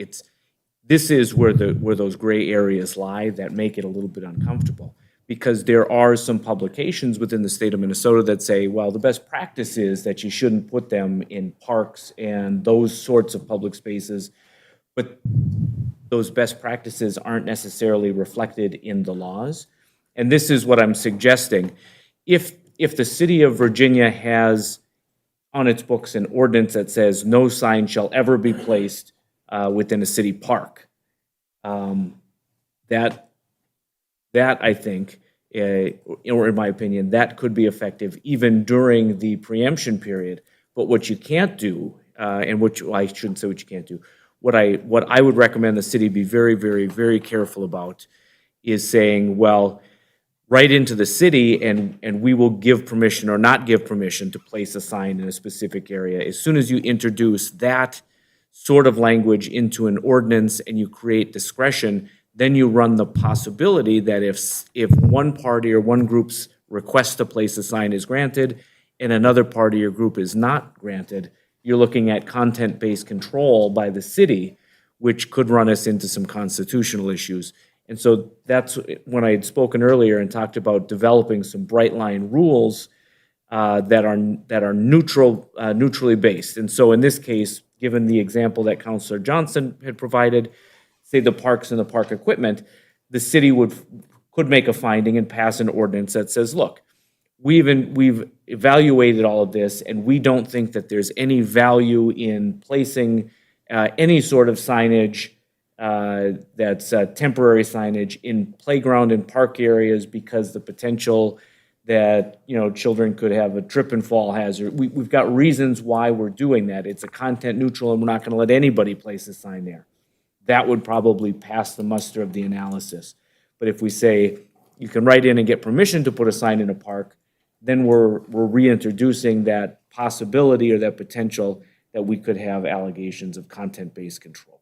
Okay, in light of the question by Councilor Johnson, so does the city have the authority outside of an ordinance to issue, for the lack of a better term, an emergency order prohibiting signs in certain areas like the parks and things like that, or does it have to be done by ordinance? I would recommend it be done by ordinance. All right, thank you. Councilor Johnson? Thank you, and I'm gonna, this is like there's some mystery going on. So this is what happened, and it's really frustrating that it has to come to this level and we have to spend this much time because I upset 3 or 4 people on this council and or a few people in the public. Last Thursday, I took 2 kids, my son and a neighbor, his best friend, and we used a city golf cart and we had yellow vests on. There was nothing secret about it, and we moved a bunch of advertisements for peak roofing and everybody else from the right-of-way in the boulevard onto yards. Moved them over. Not one person all day while we were out for 3 hours said anything to us. We pulled with permission, because they were in city right-of-way, 6 political signs, maybe 8. 2 of them were Ricky's that had been blown down or wrecked, and I thought it would be nice to pick them up for him. The other 6 or 8 were 4 Republicans and 2 Democrats that were clearly on city property, clearly in the right-of-way, according to what we had our best understanding. And so that instead of folks coming to me and going, hey, what's going on? There were phone calls made to the lawyer, to the mayor, to all kinds of people. And this is the kind of city, that's the stuff that goes behind the scenes that our taxpayers don't see. Instead of our staff solving it quickly, it becomes an issue that comes here. And I respect that there's some concerns, and I respect that that's how people get stuff done. But there should be a process, and there is a process ahead of time to ask questions first. to say what's going on. I would have gladly said, this is what we're doing. It was zero secret. We were wearing bright yellow vests. There was a big old orange cone in the back. And I just cannot understand why, and to be perfectly honest, my little boy's friend was like, wow, we did something. We made these streets look nicer. There weren't signs, literally dozens of them up and down on boulevards. So I accept responsibility that you all are upset about this and we need to change the ordinance. And if this is what it takes to get us to look at something that's been the same way for years and years and years and years, that's good. But there's a couple things I want to make sure we cover. One, are we looking at 47 days from the day of the vote or from when voting starts? Because the rules have changed and early voting and absentee voting starts significantly earlier than the actual election day. So there's a question I think we should have looked at because of when starting. And then the other thing, I think we need to be really careful as we're looking at this because yes, there's campaign signs, there's political signs, there's advertising signs. What about signs about social issues that have nothing to do with an election? What about offensive signs or flags for that matter that people have in their yards about different things? Like, if we're going to evaluate this signs, I think we need to have, it's going to have to be more than signs. It's going to have to be about public displays of information. Yes, I'm a little upset about this simply because things weren't handled more adult-like in my world, more professionally. Hey, what are you doing? We have some concerns. Okay, those are valid concerns. I understand that. But there's an implication that I dragged these little kids around and pulled every sign we saw, and that didn't happen. There were 8 political signs, and they are all in the police, downstairs in the police. When I brought them in, Brittany did the phone call she needed to, and I can assure you that at least 2 of the campaigns were apologetic that they had people put signs where they didn't belong. So I'm frustrated. I would hope next time something like this happens, there can be a discussion and not 45 minutes or whatever it's been on everything's wrong and we need to fix this immediately. They're signs. I just did what I thought was best for the citizens of Virginia and to make the place look better. Thank you, Mayor. Yeah, thank you, Councilor Johnson. Just one quick comment. I put this on the agenda for the purpose of there was some confusion. Where can I put a sign? Where can I not put a sign?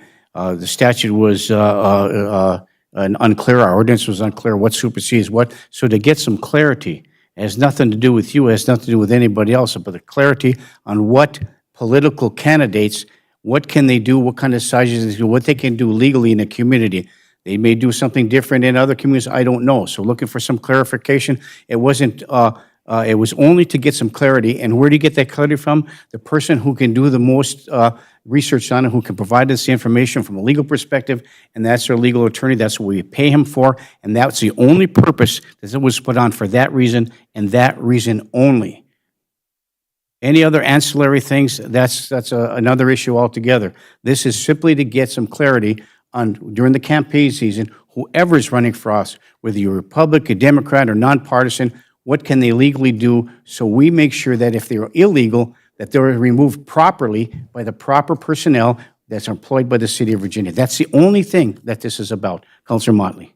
Since this kind of segued, in my opinion, I don't think it's a good look for the City of Virginia when you have a city councilor taking a city golf cart and pulling political signs, especially on top of it, it's your competition. It just doesn't look good. People reached out to me. I didn't go hunt you down, or this isn't like personal. It's just, it doesn't look good. You shouldn't be pulling signs on behalf of the City of Virginia using a City of Virginia golf cart. And isn't that a union job? If it was a situation where we need a city employee to pull signs, if the city deems it's, I mean, you just did a union job. So I guess going forward, I would hope that it would, a city councilor, no matter who it is, wouldn't be riding a golf cart of the city's pulling signs of any sort, period. Thank you, Mayor. Well, we have some clarity now. So Councilor Johnson. I also believe that city councilors shouldn't be taking a city truck to pick up garbage, but I wasn't going to bring that up. Thank you. I never got a chance to, and just so you know, they were on strike. There was no workers. I never got to. I tried, but I never got to, and they were on strike, so I never crossed a union job. Thank you, Mayor. Okay.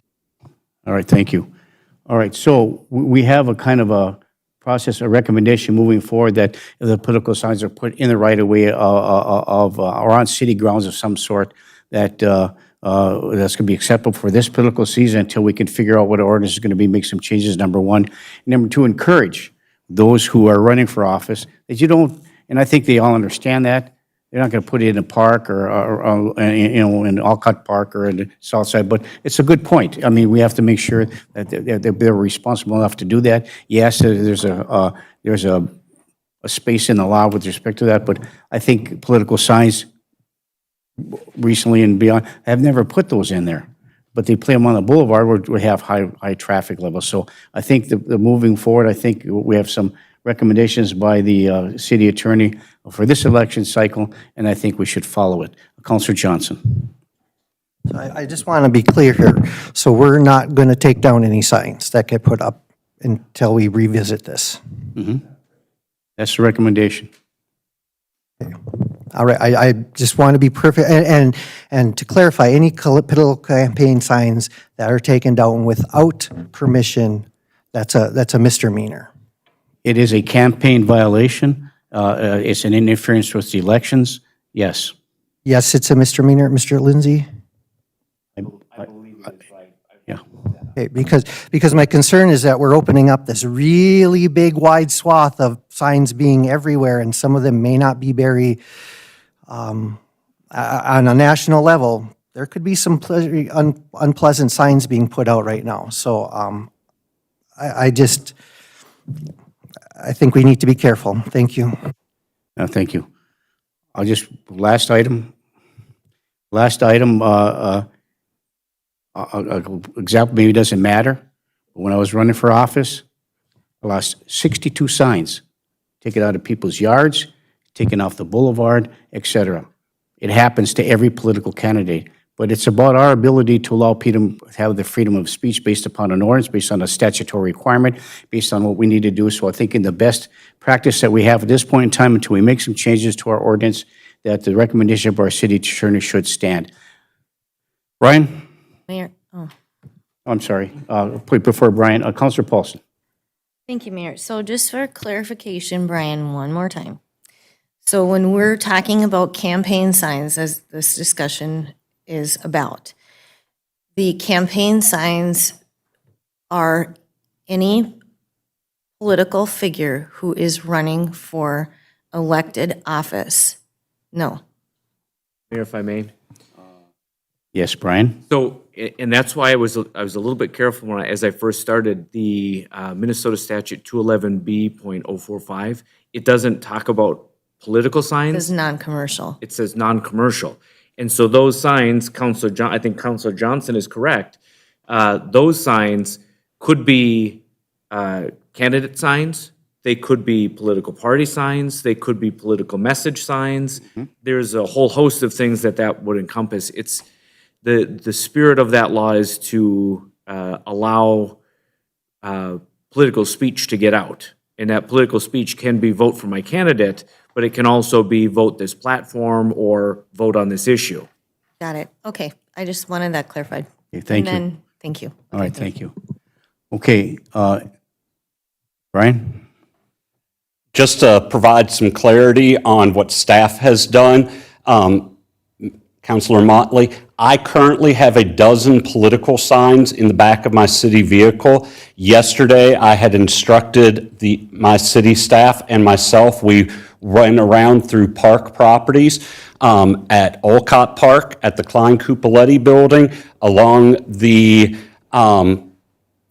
golf course and in Midway, and we pulled nearly a dozen political signs, both Republican and Democrat. So those are currently in the back of my vehicle. This has been our past practice.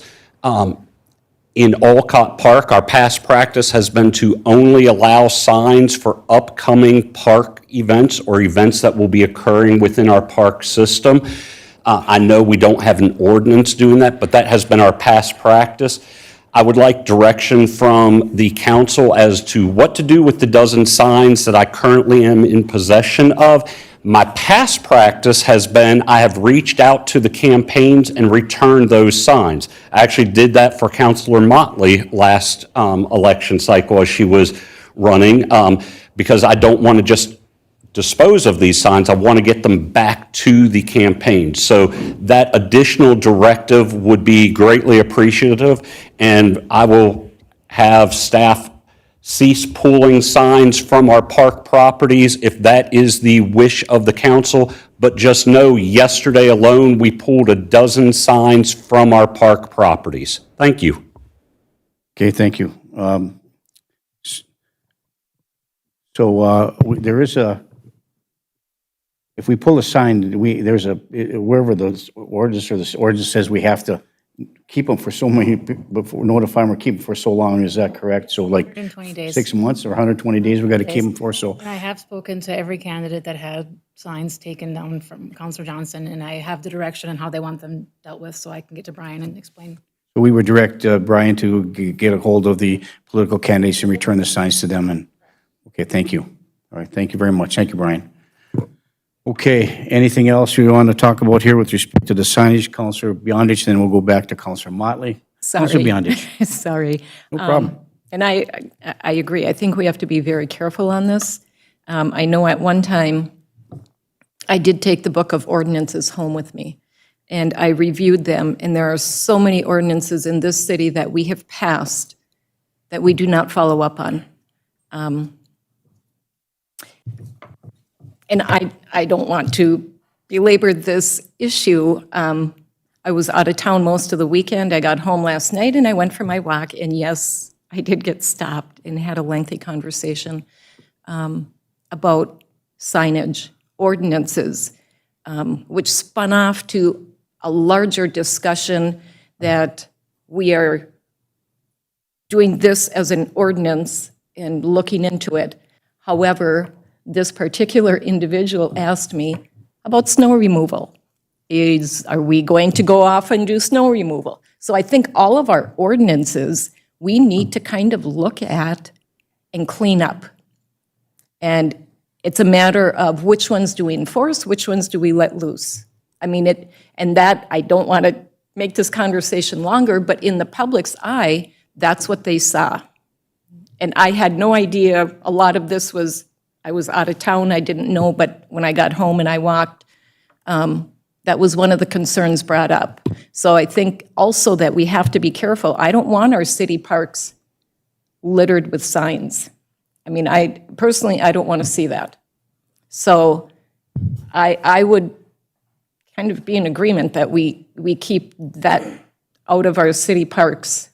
People don't need to be worried about running into them and tripping and whatever. But I just want us to be also very careful, because now we've kind of opened a Pandora's box with the public on the ordinances that we have on the books that we do not enforce or follow. Thank you. Thank you, Councilor Beyondich. Councilor Motley? I echo Councilor Beyondich, and also just segue. I do appreciate you, Brian, on my cycle bringing me my sign back, because they are very expensive. So thank you, Mayor. Okay, thank you. Okay, any other questions, comments, or concerns regarding number 9 on the agenda on other items of concern? Seeing none, we'll move on to the next subject, Britt. Number 10 is discuss building security and city protocol. And I brought this up as well, talking about access to the city council or to the city hall after business hours for those who should be authorized and who should not. And this was prompted by a conversation I had with Pamela Bean with respect to the elections and where the equipment is stored and access to what is, when there's nobody else in the building, keeping it in different places locked up, and looking at who may or may not have access. So I'm asking the council to consider and talk about, whether it be now or have a meeting in the future, maybe through Building and Grounds or some other source through staff, about who has access after hours and who doesn't, and who should have access to certain offices and who shouldn't after hours. It's my opinion, and then I have access to get into the mayor's office at night. I should not have the ability to have access anyplace else except my office.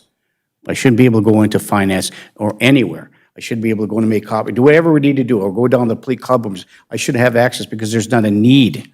There's not a official need for that. And if I have a meeting or something, I notify, they'll open up the door for you and then close up at night. But I only need access to my office. So I think that in order to maintain the integrity of security in this building, that we have to control it a little bit more. This is my personal perspective only, that we need to have that ability to keep things locked up, to keep things secure. In addition to that, and I know that there's been some conversation requests from Britt and others, but I know we do not have a lock on the finance door.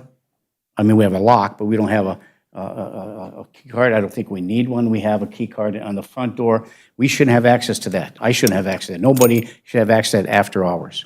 Only during the business days when you conduct business. That's only my perspective. So I wanted to have this little conversation about that moving forward. So that being said, Councilor Beyondich, and then over to Councilor Paulson. Councilor Beyondich. Thank you. As a counselor, I would not feel comfortable having access to all rooms in any of our city buildings. All I need access to is to come in and, if I need to, pick up my mail, and that's it.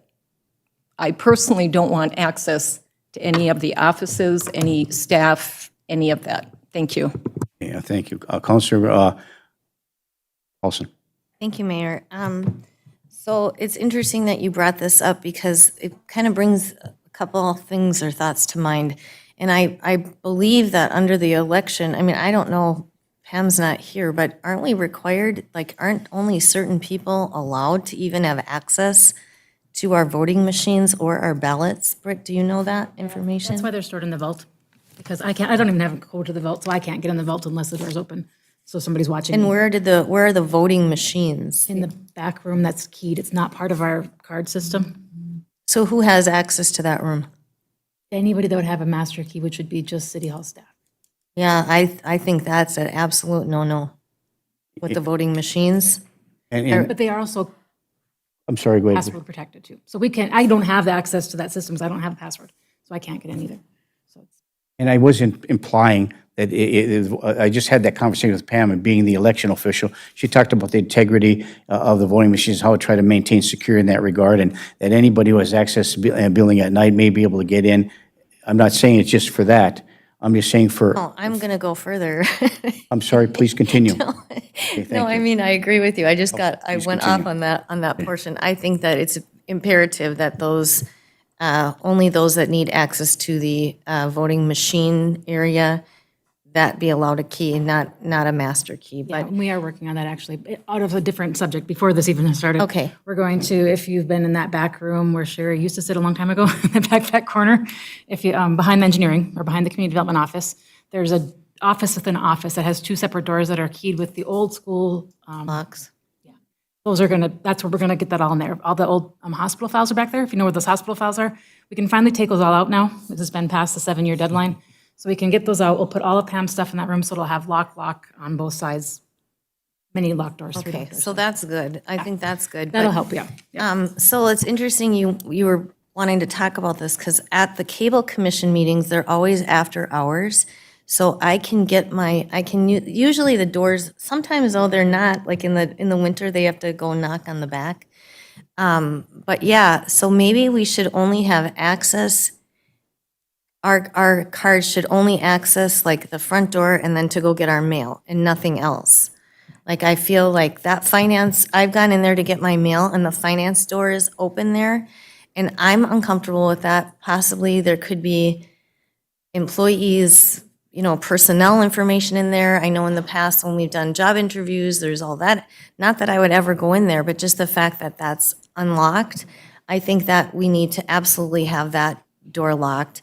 But as far as like our access, I think I just need access to my mail, which I can come during normal business hours too. I don't really know that I'd be a little nervous to come here, after hours. But like if I'm here on a cable commission meeting, that is after hours, and I have used my swiper to get in. So I think we do need to talk about that. And then I don't think my access should get me into the Tennis for All building or the MEC or any other buildings. So is that something we can, or the ITMA, excuse me, is that something we can facilitate, or is that currently the way it is? I believe it's currently the way it is, but let me do an audit on that, if that's okay. I can run a report that shows what access everybody has. I just think for safety reasons, And I just paramount. And I just bring this up to refer to a proper committee to discuss this. Okay, And that's all I'm asking, that, and I just give my opinion. I don't know why access is required, but, I think a committee can vet that out. perfect. Thank you, Mayor. Thank you. Thank you. Anyone else about this? Councilor Motley? I just want to say I echo Counselor Paulson, Counselor Beyondich, and you, Mr. Mayor. Thanks. Okay, thank you. Okay, I have one more item of concern, not item of concern, but just an announcement. I know we said on our website, it's regarding the FEMA office, for those of who are listening at home, and I have made calls to at least a lot of homes that I had visited before with respect to the FEMA office, which is now open, which opened last Friday at the Highway 135 St. Louis County Public Works Facility. For those of you who need some in-person assistance, is available for all St. Louis County residents regarding and business owners affected by the June flood. They have an office open now, FEMA. They're open from 7:30 a.m. to 6:30 p.m. on a first-come, first-served basis. Make an appointment. It's the Disaster Recovery Center, it's called. It's open 7 days a week. 7 days a week from 7:30 a.m. to 6:30 p.m. And so I'll just read the quick opening here. St. Louis County residents and business owners who sustained damage during the severe storms and flooding that occurred on June 16th through July 4th can now get in-person help with navigating the process of applying for federal assistance. FEMA is opening a disaster recovery center beginning Friday, August 15th, operating at the St. Louis County Public Works Facility in Virginia, 7823 Highway 135. The Disaster Recovery Center will be open 7 days a week from 7:30 a.m. to 6:30 p.m. with all appointments on a first-come, first-served basis. So if you have any other questions, I think we have it posted on our website. We have it all over. But Britt has made sure that we try to inform as many people as we can. But just to make the announcement, it's available. If you need the news release, it comes from the St. Louis County Sheriff's Office, which is the Office of Emergency Management. We'll be more than happy to provide this information for you. Either get a hold of Pamela Bean at 218-749-3579, 218-749-3579, and she can send it to you electronically, or we can get you a copy, or you can call the mayor's office. And if I'm not there, call my cell phone, and we'll make sure one gets delivered to you, so you have an opportunity to go up here. So once again, from 7:30 a.m. to 6:30 p.m., St. Louis County Public Works Facility, open 7 days a week on a first-come, first-served basis. So please, and I'll give you the telephone number. It's area code 218-625-3966. That's area code 218-625-3966. Okay, thank you. Anybody else have any questions, comments, or concerns? Any other items to come before us? Sherry?